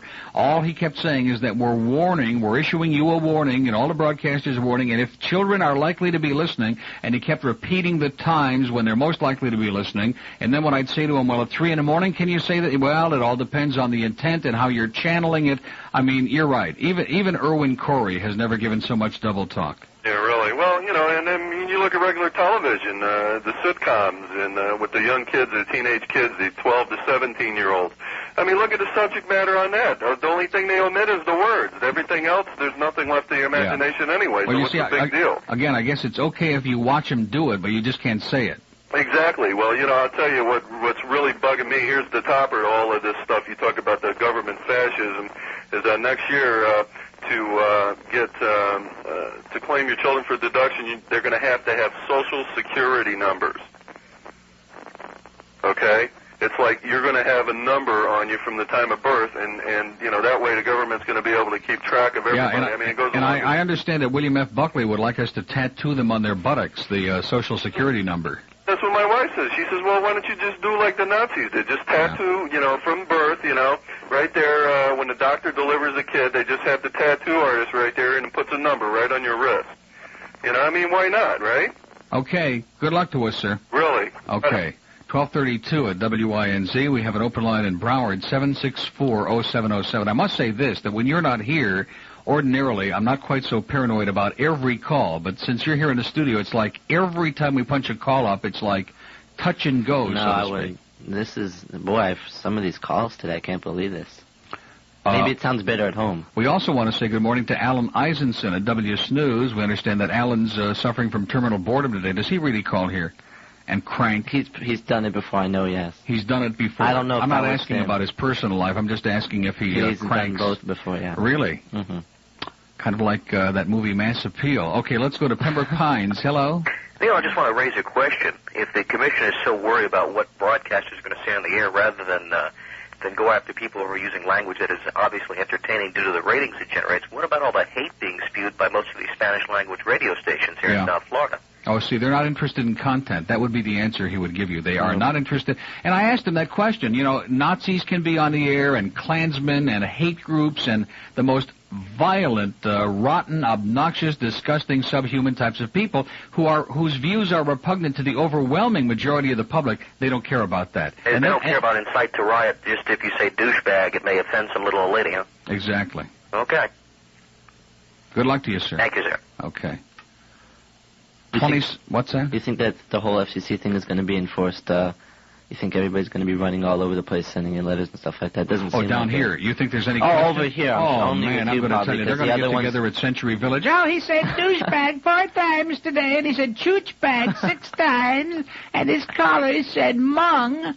I mean, they don't even know what the hell these words mean or how they're being used, and right away, it's the war of the words again. This is so juvenile and so embarrassing and so pathetic, and as I said before, and I know that almost everybody in this business listens to this show religiously, I am going to tell you something. Anyone in this business, in radio or television, in any capacity, who supports the FCC decision, and beyond that, who doesn't fight against it with every ounce of energy in his or her body, is a moron. Because, again, it has nothing to do with what you say in your show or your performance or your newscast or anything else. It has to do with allowing more of our freedoms to be taken away. And I got news for you, baby. Once they take them away, you're never going to get them back. The FCC should worry about better things, because some of these illegal stations are playing all those words and everything that I played at the disco. Look at this. Talk about quick action. The folks in Broward have already called to put me on notice already this morning in terms of their sending letters. Why don't you just send So I hope they have a wonderful time. I hope you folks, again, it'll keep you off the streets and probably reduce the crime rate in Broward County, because it's going to keep all of the misfits busy inside, typing and writing and hacking away. It'll probably do just as much good as that petition drive to get me off the air in Hallandale. Just like this. 22 before 1 at WINZ. We're here till 2 o'clock when I'm going to be out running the 440, and Ernie Sochin is going to be here. He's going to be broadcasting live from Tel Aviv today on the satellite. Let's go to North Miami. Hello. Hello, Mr. Rogers. Yes, sir. I just was wondering, if you were to spell an objectionable word, would you be in violation with the new code? Yes. You would be in violation? Oh, sure. Because they would say that you're only doing it for the purpose of being vulgar. So even, whether you spell it or say it. Oh, I see. I just was wondering if a technicality like that could be used. Well, of the law. But you see, here's the point. The point is, and this is the point that you're making, is that we're dealing with such nitpicking and semantical games that they're playing now that it's hard to say. Who knows exactly what they're looking for? It just gives me the feeling now that they want to be Big Brother, and they're looking for any excuse they can to stifle free speech wherever they want. There's no question that they want to get Howard Stern off the air. No question in my mind they want the man off the air. It's probably the other radio station. And if they want to get this guy off the air, can you imagine the tumult? I mean, here's a guy who's the most listened to personality in a market of 12 million people. Can you imagine the public response if they should try to take this guy off the air? Sure could. Yep. They'll be marching on the FCC. They'll tar and feather these guys, in Washington. I don't think so. Well, you have to be defiant of the law one way or the other. Someone has to stand up to them. And I thought maybe that little suggestion. Yeah. Rather than say the word. I'll tell you one thing. Nothing is changing on this show, and I don't think that I go over the line, although there's some of the little old bags out there in the audience that do, but there's nothing going to change on this show. Well, I wish you a lot of luck anyway. Okay. Thanks for calling. Okay. The mob. Those are the ones sending the letters. Not the mafia, but the miserable old bags. That's the acronym MOB. And we've got so many of them down here in South Florida. They're the ones who get all bent out of shape about Howard Stern. Maybe you could give the FCC's address. And Monday we're going to number. do that. Monday we're going to start a barrage, the likes of which no one has ever seen. Maybe even Lassiter will participate in that. Why are you looking at that phone like you'd like to impale it with some very sharp, bloody object? Okay, let's move on to Hollywood. Hello. Hello, Hollywood? Yes. It's me. Okay. Neil, I want to bring you up to date on something technically that can be avoided with the FCC and their problems. Typically that happened a few years back in Holland. I don't know if you're familiar with what's known as Radio Veronica. No. Okay.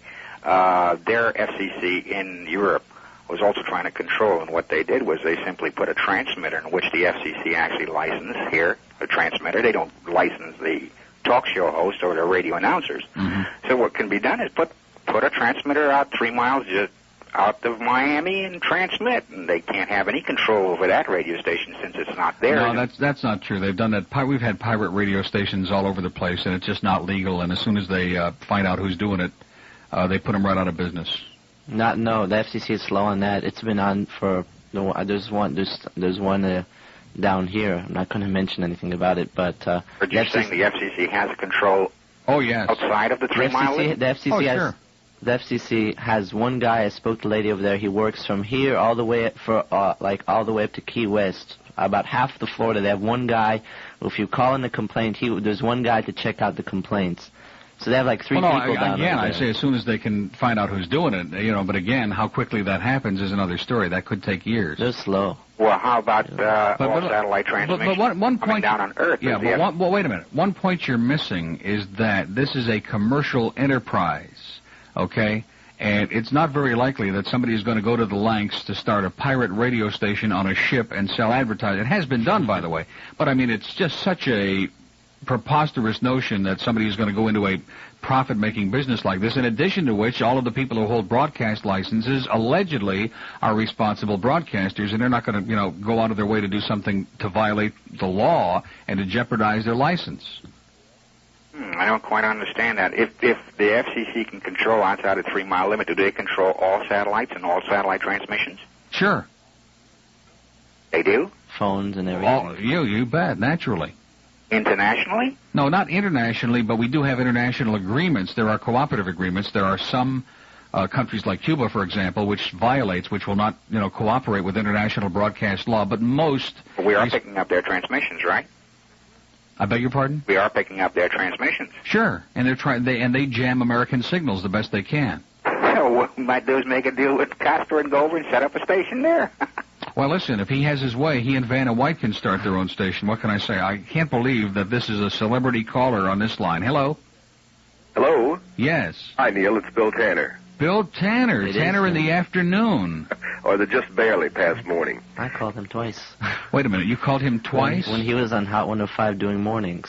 Oh, yeah? Well, yeah, but it's very hard to get on your show in the morning, 96. Well, you guys are very entertaining, but first of all, I wanted to agree basically with Neil that anybody in this business, and God knows I've been in it and got a lot of gray hairs through it for 30 years, anybody who doesn't agree with what you said about people in this business being alarmed, hoarding you bet. Your position that you have voiced today, and although I didn't hear your show Friday, I did hear from everybody in the broadcast community. You are right. The broadcast community listens to Neil Rogers. You bet. And thank God they do. Well, I'm really glad to hear that because coming from you, and I could have predicted your position because I know that you believe as I do that the commission has absolutely no business getting involved in content or language or any of this, And the idea that they're now trying to make more and more restrictions and infringe upon a freedom we already have is absolutely unacceptable. And I keep hearing the word chilling being used, and I would agree with that. I think maybe it's an understatement, but it is a chilling ruling because it's, it's a stroke of fascism. It chills me because I was just thinking about the things that I say and don't say for years. I've said on the air, instead of how are you, I've said how are yours. Yeah. Over, folks. Right. Yeah, well, again, and this is what I tried to get from James McKinney yesterday. I said, look, what are we talking about? When you say sexual innuendo or a suggestive material, I mean, those are such broad, nebulous terms. That can mean almost anything. And I said, hey, listen, suppose somebody makes a joke about Dolly Parton's boobs. Would that fall into the category? And he says, well, again, it depends upon the context in which it falls. What the hell does that mean?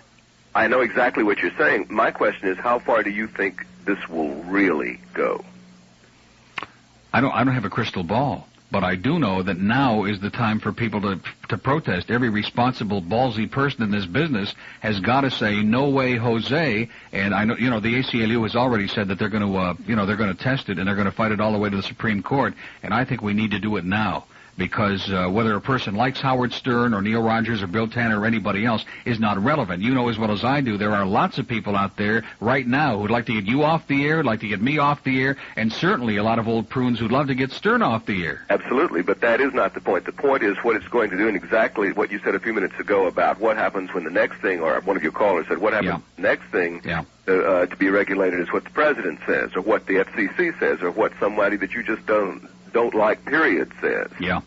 And there are a lot of implications that go beyond Howard Stern. And what they've done here with the Howard Stern and the Pacifica cases, I think, is they're using a bazooka, if anything, to give them the very most that they can have. They're using a bazooka to kill a fly, and the fly is our First Amendment right. But also what they've done, and I really believe this firmly in talking to this guy yesterday and listening to the other comments that have been passed, they're licking their wounds, really, because they lost. I mean, they had the hearing, and they didn't beat Stern, and they didn't beat Infinity Broadcasting on that. So now what they've done is say, hey, we know that you were clever, and we know you didn't say any of the 7 words, so now we're going to make such a wide generalization, and then we'll wait till Monday when you get back on the air, and morality and media and all these other jackasses are going to monitor. Now we're going to nail you.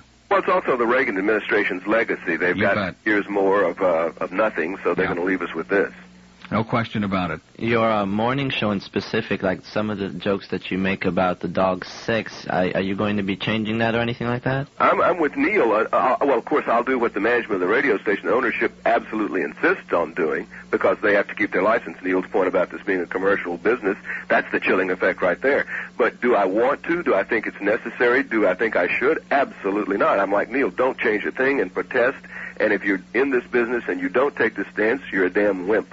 Well, I really would like to see all of us get together, although, I was disappointed reading Fowler's comments this morning, but I guess that's to be predicted.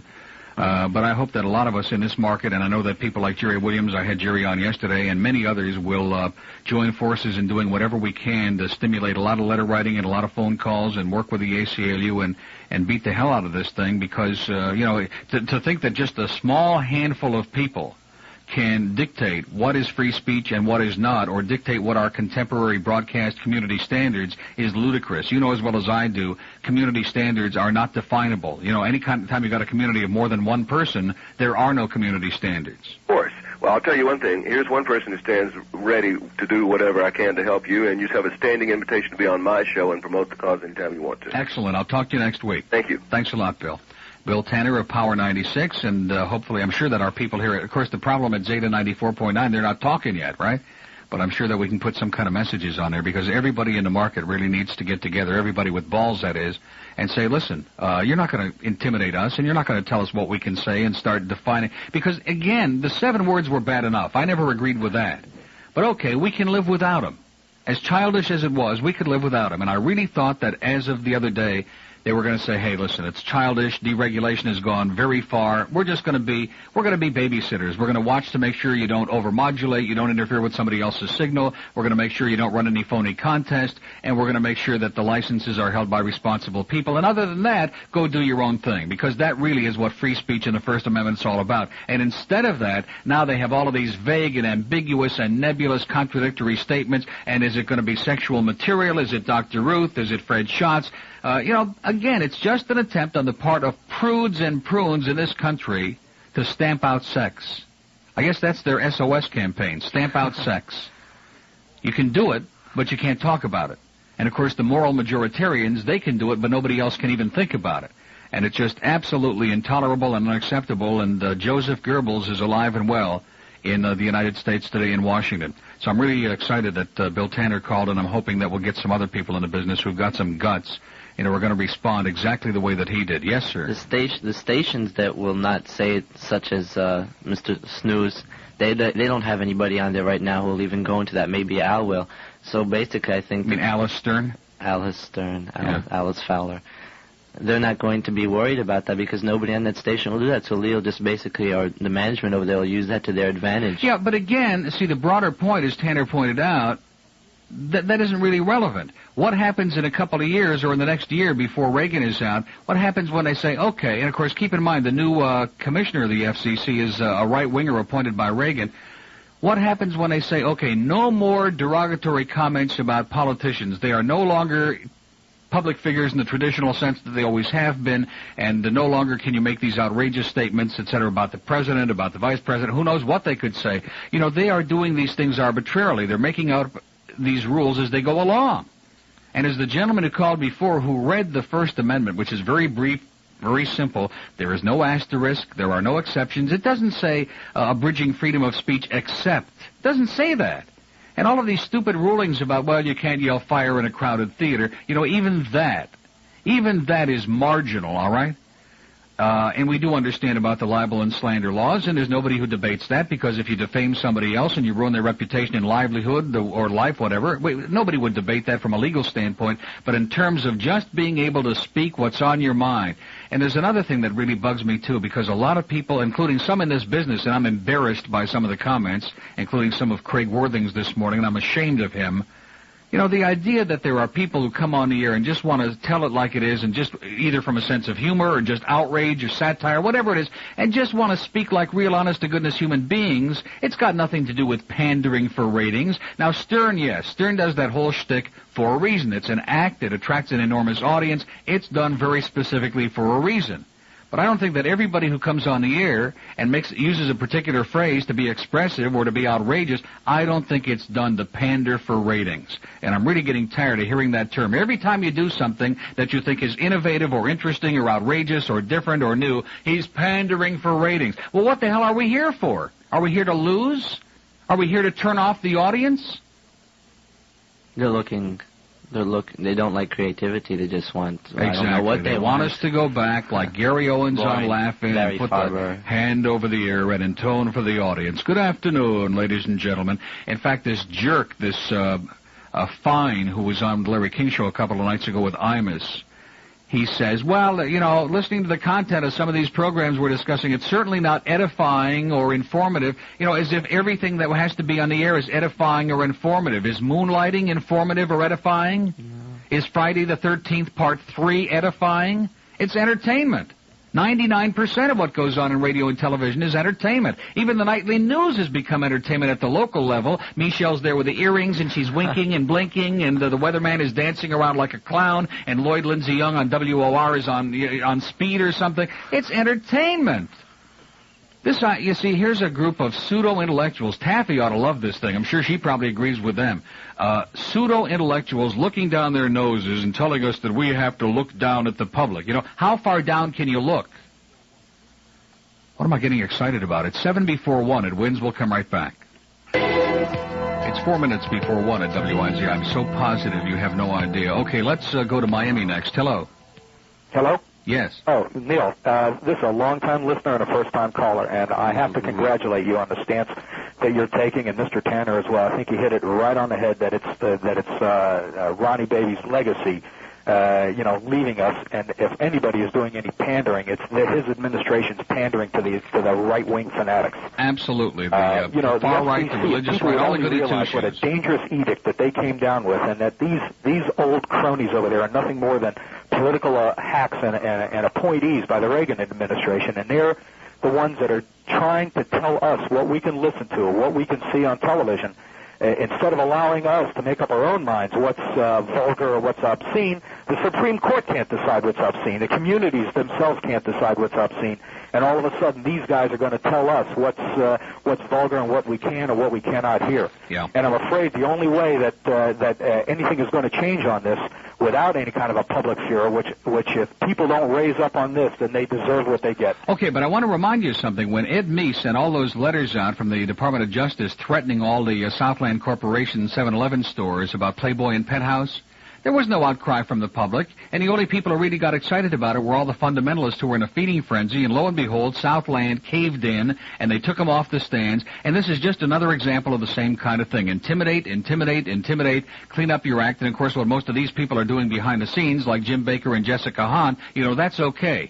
Well, I think that Southland is in a bit of a different position than people like you, because you have the public's ear. And it's enough of the broadcasters, and I think it's absolutely unconscionable that people like Lee Fowler can go along. If anybody goes along with this kind of a ruling, they got to be out of their minds. Well, yeah, especially in his case, because his station is an all-talk station. In any way, shape, or form with a ruling like this. Yeah. Okay, sir. But, that's really a major point. That's an all-talk station with the exception of their morning program, and for that station's program director to be parroting and kissing the butt of the commission on this is really one of the most gutless acts anyone could imagine. Arlene Ross is standing by now. She's got the exciting local area news headlines. I can tell she's excited about it right now. World news from CBS at 1. We'll come back at 1:06, and then Ernie Sochin is going to be doing his show from a kibbutz from 2 to 7. Rushing through rush hour? Then count on us to rush up everything you need to know. 94 News wins. WINZ, Miami, Fort Lauderdale. 94 News wins. Neil Rogers on 94 News wins. If you'd like to call Neil, dial 764-0707 in Broward or 624-0191 in Dade. And now, here again is Neil Rogers. Okay, it's 1:06 at WINZ. We just had a nice talk with Sandy Payton during the news break. Sandy is okay. She got out of the trunk, and I understand she'll be back on the air on Monday. Okay, let's go back to the calls. We have one open hour to go. We've had a potpourri of real bizarre stuff here today, I guess is the best way to put it. Tamarack, hello. Hi, Neil. Yes, sir. How you doing? Okay. You say what? You say what, sir? I was watching Oprah yesterday. Well, it obviously affected you. Sonny was on there. First time in my life I got out of school early, and I sat down, and because they were talking about they said we're going to have some outrageous radio personalities on Oprah Winfrey show. So I'm thinking, oh wow, I get to see Howard Stern, or I get to see somebody really outrageous. I suspected it probably you weren't on it, because apart from your feelings for Oprah, I didn't hear you mention anything. But no, I heard they had Sonny. They couldn't find anybody exciting in this market, so they put Sonny Fox on here. Couldn't believe it. Yeah. They had Sonny, and I guess the people watching the show are thinking these are the most outrageous people on the radio. Yeah. As a matter of fact, I heard, just a rumor, I didn't see the show, I heard Sonny started eating a banana in the middle of the show, and the FCC demanded they get him off camera. Well, I mean, it was first of all, they bleeped out "suck." Can you believe that? On the show, they bleeped it out. With an S? Yeah. Okay, that's what I thought you said. Yes. Bleeped it out.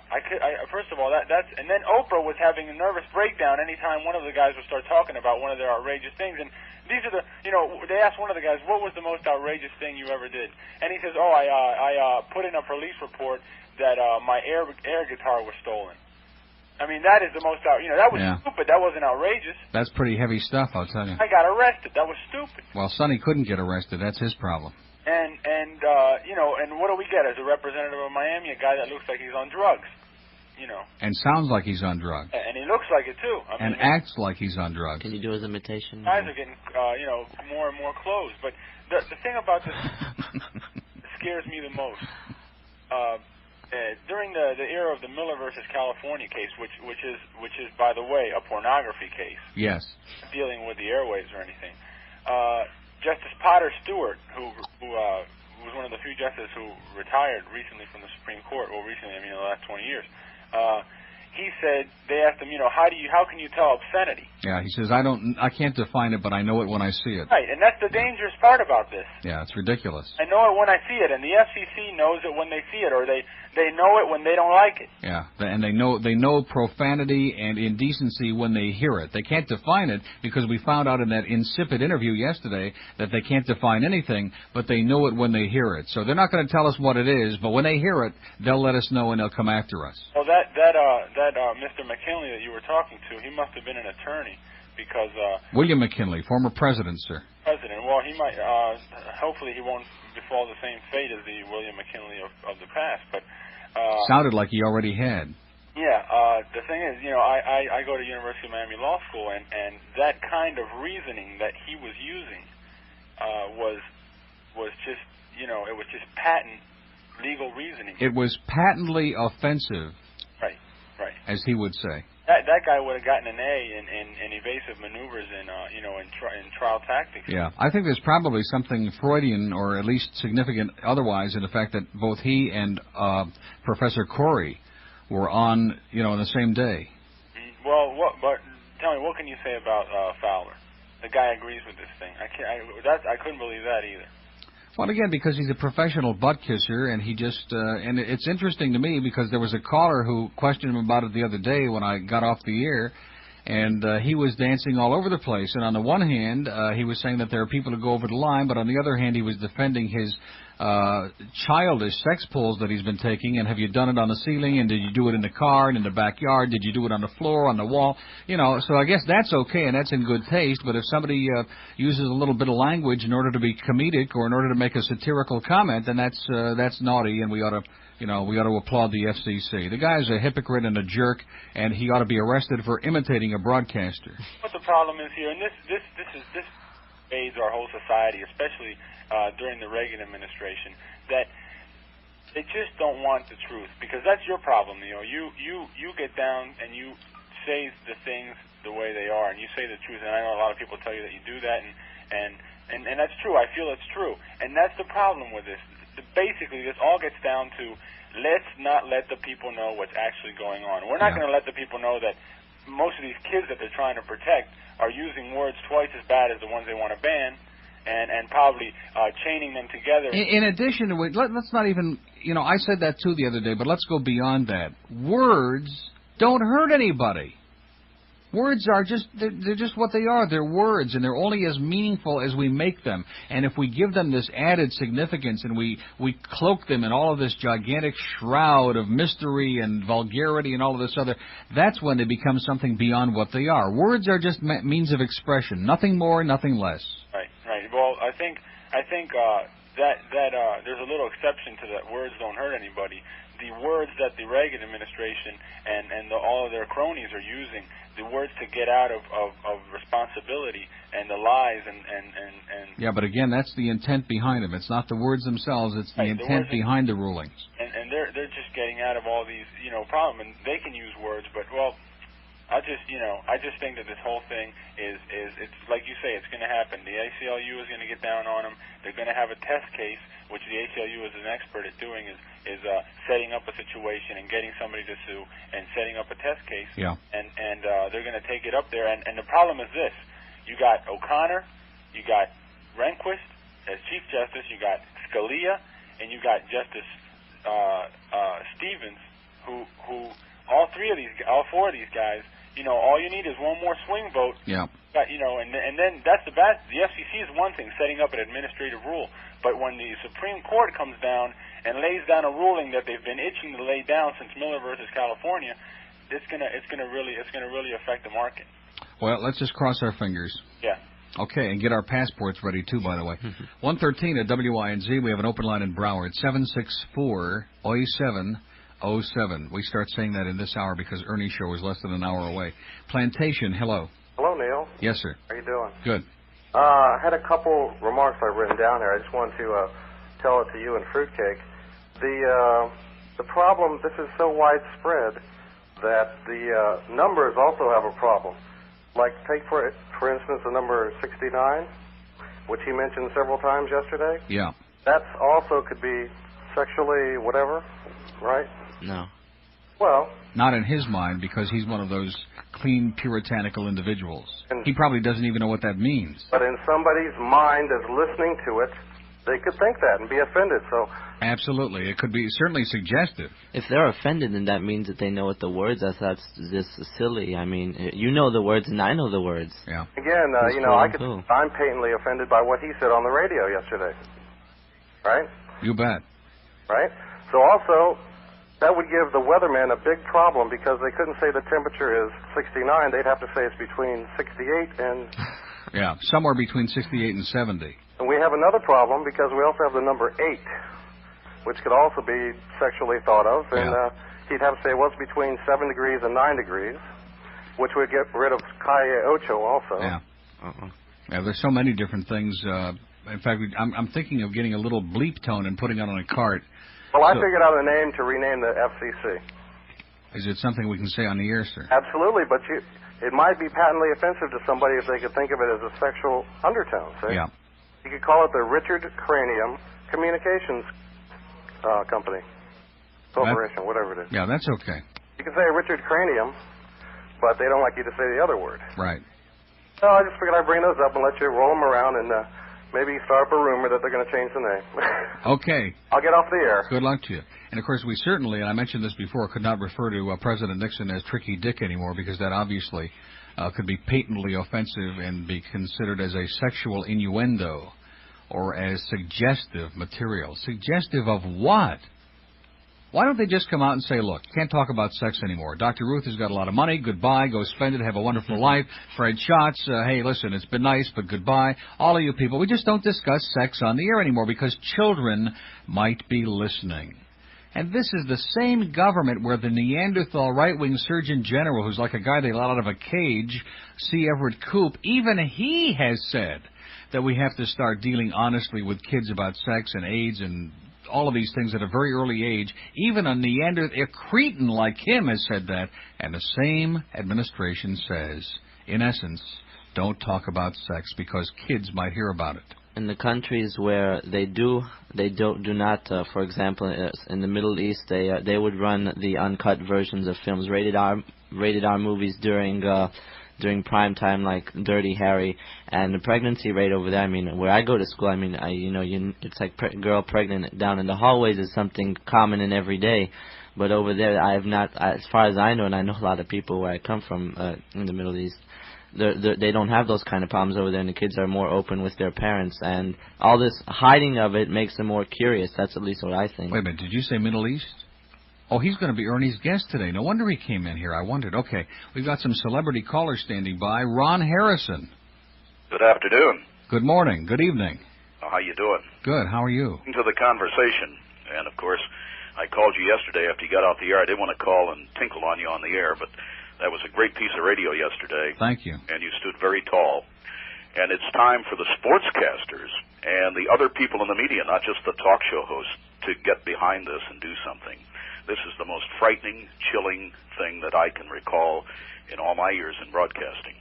And, there's a guy named Jerry Thomas up in Cincinnati who gives the punchlines to dirty jokes at the end of every hour. And he says, if you missed some of the jokes this last hour, and he hits punchlines, which are absolutely, antiseptic. They don't say anything. Yeah. If you know the joke, it's a very dirty joke, and it's very funny.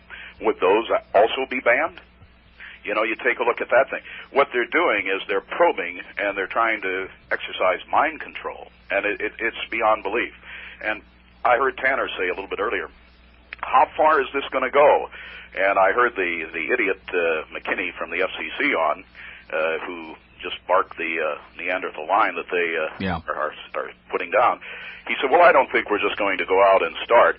But the point is this. We've had a breakdown in the search and seizure laws. They are now allowed to do roadblocks. All of this has come about under the Reagan administration. And while they haven't pushed it to the limit, they can. And that's the scary thing. Yeah, it's unbelievable. It's absolutely frightening. And by the way, there's a message Kyle just put on the screen. Daffy's callers yesterday said that they thought it was wonderful hearing me be put in my place by Mr. McKinney of the SEC. That should give you an idea of where that crowd is coming from. You know, again, these pseudo-intellectual snobs, and of course we know that they would never use any of these words in their day in and day out affairs. They ought to hear some of the jokes that she's told me off the air. It would make them grow new hair on their head, you know. But again, you know, be a hypocrite, I guess, is what it's all about. When you're off the air, speak one way, and the real world operates one way. And when we're on the air, we're supposed to be in fantasy land, I guess. Well, what happens is, as I told you, really what you should have done is set the interview up a little bit and said, hey, here it is again, and played it back, and you ought to do that sometime, and let the people hear how evasive the man was. He had no answers. Yeah. And the vagueness is what's scary, because they can interpret anything, and what they're saying is, well, the government's going to read your mind, and if we can read your mind, you're in real trouble. And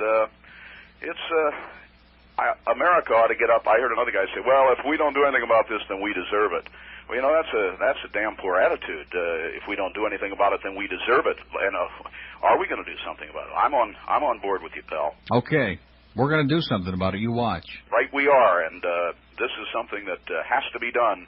This is really an infringement on free speech. Okay. And as you say, you can't get a little bit pregnant. You can't infringe a little bit on free speech. You're either infringing or you're not. Okay, Ron. Thanks a lot. Bye-bye. See you Monday. I have another celebrity caller. G. Michael McKay is standing by. Mike, how you doing? Pretty good, Neil. You're right on with this whole subject. Absolutely. I heard Tanner's call before, and I won't try to one-up him, but rather one also. Every broadcaster in this town should be on the phone with you today, and every broadcaster should be lining up behind you. We've all got our asterisk. Can they say asterisk? Sure, up until we get the letter. Yeah, right, until Monday. Then you can only say Tarisk.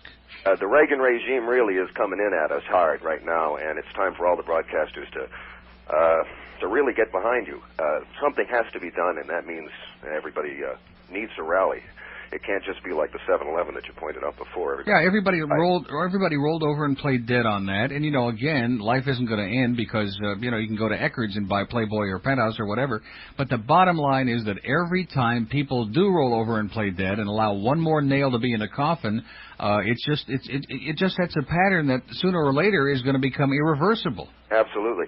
I'd like to offer you access to the Hot 105 morning show as well for whatever gets going, and please feel free to call on me to help out, and I hope every broadcaster, including the Rickshaws and the Lee Fowlers and everybody, gets behind you, too, when they start to realize that it's their ass to risk as well. Excellent. We're going to do it this week, come Monday, and I'll be in touch with everybody, and hopefully the majority of the people get on the bandwagon. All right, Neil, and by the way, one question is, now taffy is a sticky, gooey substance that gets dragged between the fingers, right? Exactly. Is that legitimate to use, or will she have to change her name Monday? Well, her show has been rated obscene on this station for a long time, but we'll see what happens Monday. All right. See you later. Oh, boy. We may have to send her to Turkey, to Istanbul. Buddy McCallum. Turkish taffy. Okay, it's 21 past 1 at WINZ, and it's great to hear from some people in the business, as Jerry Williams would say. And hopefully, you know, what's going to happen with the people over at Fowler Station? I mean, are they all going to have to roll over and play dead, too? They're doing that right now. Because Papa Lee says, hey, it's a great ruling, and Jefferson Pilot says this. I mean, if we got a lot of cowards out there, we're sure going to find out about it in the next few days. Who knows what evil lurks in the cellars of embassies? Find out Saturday at 2 when we discuss spy tech with author Graham Yost. This is Ernie Sochin. See you Saturday at 2. It's The Great Spy in the Sky with Ernie Sochin this afternoon. The Jewish spies, of course. It's 25 minutes past 1 at WINZ. That Ernie, he's incredible. He comes in here with tons of halava, and I've never seen anything like it in my life.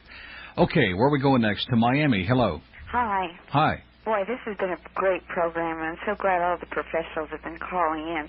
When I first heard about this ruling, it didn't really sink in, and I thought, so what if Stern can't say genitals over the radio or something like that? You know, that's just no really threat to anyone. Well, not only that, but the more I start thinking about it, they might decide, you know, that it's a downer for kids to hear about nuclear accidents. They might feel that it's, you know, like assassination pamphlets that the CIA has printed up. Those are very down, depressing things, and the children might not need to hear about that. I mean, this thing could go on and on.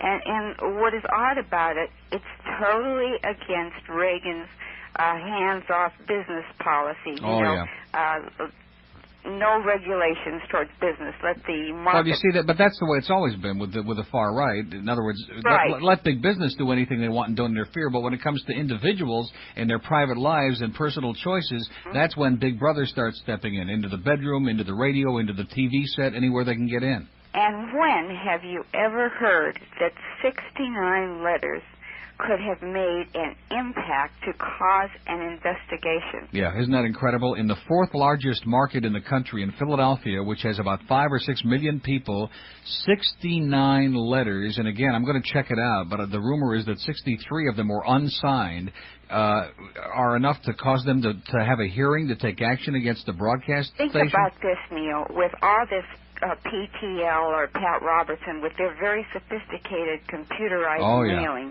if they take hold of this thing, which this just sounds like it's a really extra chromosome Republican type thing, you know, they could get their members to start mailing out thousands of letters. Oh, you bet. That's a very good point, and I can just see Falwell especially now that he's got two empires going at the same time. And so I want every listener to think about it. Calls are not going to do any good, and I despise writing letters, but I will write a letter on this. I may write 2 letters, one for me, one for my husband, maybe another one for my son, because I think this happens to be a very, very important thing. Well, what I am going to do Monday, we're going to draw petition forms.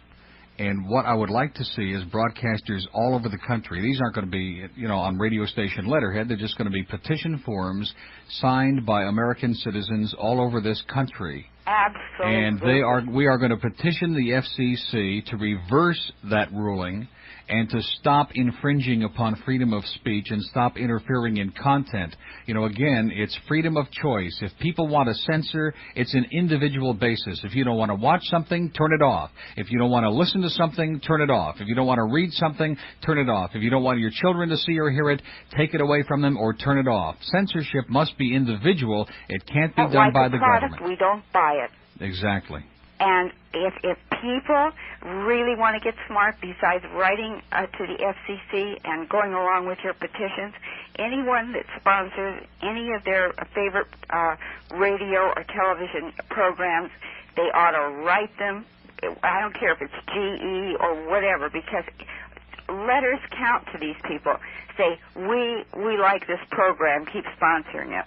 Yeah, and of course, if 69 letters cause them to have this hearing, and we're able to send them hundreds of thousands or even millions of signatures from all over America, and they ignore it, then how are they going to justify that? The churches are going to get right behind this. Yeah, you bet.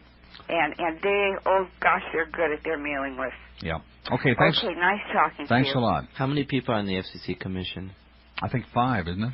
5. 5 Neanderthals. It was a unanimous vote. Well, somebody must have some influence over there on it could be their wife, maybe their... Yeah, it was 5. Yeah, there are 5 of them. So it's basically just 5. Those 5 people's opinions, and what probably, I think, this is just my opinion. I think it's going this whole thing is going to be abused, and you're going to have everybody who doesn't like so and so going to write in about him. Oh, no question about it. That's the whole I think they're probably going to let go of it without you doing the petitions, but that would be a good idea. Oh, but this is what I told this guy yesterday, McKinnon. I said to him, look, now you're opening up this Pandora's box. You had 20,000 letters from a country of 250 million people last year, which is really nothing. Now you're going to have perhaps millions of letters. And here, as you already know, the staff is minimal to non-existent. The Reagan, budget has eliminated most of the staff from the FCC, so they really don't have the wherewithal or the manpower to deal with most of these complaints. How in hell are they, A, going to continue monitoring the signals and do the things they ought to be doing at a technical standpoint, and B, be able to get into the legalese of handling every single complaint? Can you imagine the number of logger tapes? I mean, they're going to have tapeworm at the FCC by the time they get through with the tapes. There are going to be tapes of every damn show that's ever been invented, and some that haven't even gotten on the air yet by the time they get through with this. And how are they going to find... And you know what this reminds me of? It's like the judges who watch the pornography tapes. Yeah. Oh, do they have a good time, man. The judges take home that bundleful. They lock themselves in behind the door. And when they come out, it's unbelievable. After they come out of about 5 days in seclusion, it's... they're just ready to pass out. All those old farts up there, man, getting their last gasp. Oh, look at that. It's John Holmes. Oh. Boy, it's just unbelievable. This is going to be the same thing. We're going to have a bunch of old senile farts in Washington listening to tapes of Howard Stern saying dickhead and Neil Rogers saying douchebag and whatever else it is they're listening to. And they're going to be sitting in there. It's just going to be like confession in the Catholic Church, man. Tape's going to be playing on one side and they're going to be on the other side. Kendall, hello. Hello. Yes, sir. Good morning. I'd like to suggest one idea that they might try. I mean, let's use power broadcasting instead of a kind of large network. Let's have people just calling from all over the nation, not just broadcasters, but people who just are out there listening and watching television. Let's have their opinions on exactly, uncensored opinions on what they think should be done about censoring broadcasting, what should and what shouldn't be said in the air. Let's let people talk for a while. Because I don't think these two letters in Philadelphia, wherever they came from, should really censor everything that we say. Okay, sir. Well, listen, we're going to try to interpret that, and we'll see if it needs to be censored or not. I'm sure that the intention was good, but no comprende. Kendall, hello. Is this me? That's you. Neil, I've been listening to you for 3 years, and this is the first time I've called. I'm a sports nut, and when I'm really desperate and there's nothing on, when ESPN is running reruns of the National Figure Skating Championships, I will put on TBS and watch the Atlanta Braves baseball game. Right. And those announcers, I guess they should be endorsed by the Insomniacs of America, can really put you to sleep. And I think that you ought to apply for the job of baseball announcer for the TBS network, except I have a warning for you because I've heard you on the Hurricane games before, and more often than not I've heard you refer to non-strikes as balls. Oh, yeah, you can't say that anymore. No, and especially if the count is 2-0. Exactly. Oh, boy, are you in trouble then? How about pop-ups as high flies, Mm-hmm. appealing to the prurient instincts, prurient baseball instincts. Yeah. Well, I'm glad, as much as I enjoyed doing a Hurricanes game, in a way I'm relieved last night was the last telecast because I can't say the catcher's name anymore after I get the letter. Oh, that's right. Doug D. What about that? Something. I guess we'll have to change his name to DeCince or something, You have to take the la off or something like that. Yeah. Also, I've heard, I think on one occasion, I heard you referred to a double as a two-bagger, and I almost... I know what you were trying to say. And in addition to that, I heard you say one other thing, and I don't understand the innuendo. I'm not all that sophisticated, but you were talking about a split-fingered pitch, and to me, it just smacked of S&M. I mean, I wasn't sure exactly what that is, but maybe you can explain that to me. Oh, no, too graphic, sir. It would probably be patently offensive to many of our Century Village listeners. Because I think that Mike Scott is going to have to eliminate that pitch from his repertory after Monday. Yeah. Let it comes out, because nobody's going to be able to say it. It leaves it open to too much connotation. One of the advertising agencies in town ran a commercial, or put together a commercial, in which they say, bull spit. Mm-hmm. And we played it once, I think, and our people pulled it off the air, which, I can debate one way or the other. I don't really care. But several of the stations in the market have played it and continue to play it. Now, again, even though it isn't one of the words per se, certainly the innuendo is there. It's close enough, yeah. Yeah. So, again, it gets down to commercials, it gets down to comedy, it gets into sports, it gets into every single aspect of anything that can be on radio or TV. Well, anyway, I just wanted to alert you to that because if you'll be doing the Hurricane games again next year, and I hope you will be, you bring a lot to those games, that you will come up with a new set of words to describe what's going on in the field. Okay, maybe we'll just give hand signals. Very good. Okay, thanks a lot. If their mind isn't in the gutter, they won't pick up on those things. Now, you want to call it gutter, whatever you want to call it, but it's basically what they're thinking of, and they're just picking up on it. Well, you see, again, another part of the problem is that they don't understand the contemporary usage of a lot of these words. For example, when I was on at night, 2-3 years ago, I started calling a couple of the callers subhuman douchebags, and I didn't use the expression a lot, but there were some people who were just so obnoxious, and I thought it fit perfectly. And I understand the way the word is used in contemporary usage, especially in New York, and it has nothing to do with women, and it has nothing to do with the instrument itself. It's just a way of saying somebody's a nerd, a jerk. And now in the daytime that we have so much broader of an audience, I guess that was the wrong word, broad, Shirley get all upset, a much wider audience, wider also would get Shirley upset, a much more numerous audience. The fact is that there are people listening who have never heard it before, and all of a sudden, what was something that was perfectly acceptable and we got no response to before, now we got a whole bunch of little old ladies getting hysterical because we used that word on the air. And that's exactly what happens even with Howard Stern when he calls somebody a real dick, for example. In New York, that just means a jerk. It has nothing to do with any part of the anatomy. It just means a jerk. Like James McKinney, for example. That's what I should have told him yesterday. I should have said, you know, you're a real... although I did say dickhead a couple of times, and he never batted an eyelash. He really didn't, although I did hear a little tinkling on his leg there. I'm not sure what it was. 24 before 2 at WINZ. We're going to take a little break here, and when we come back, we'll continue.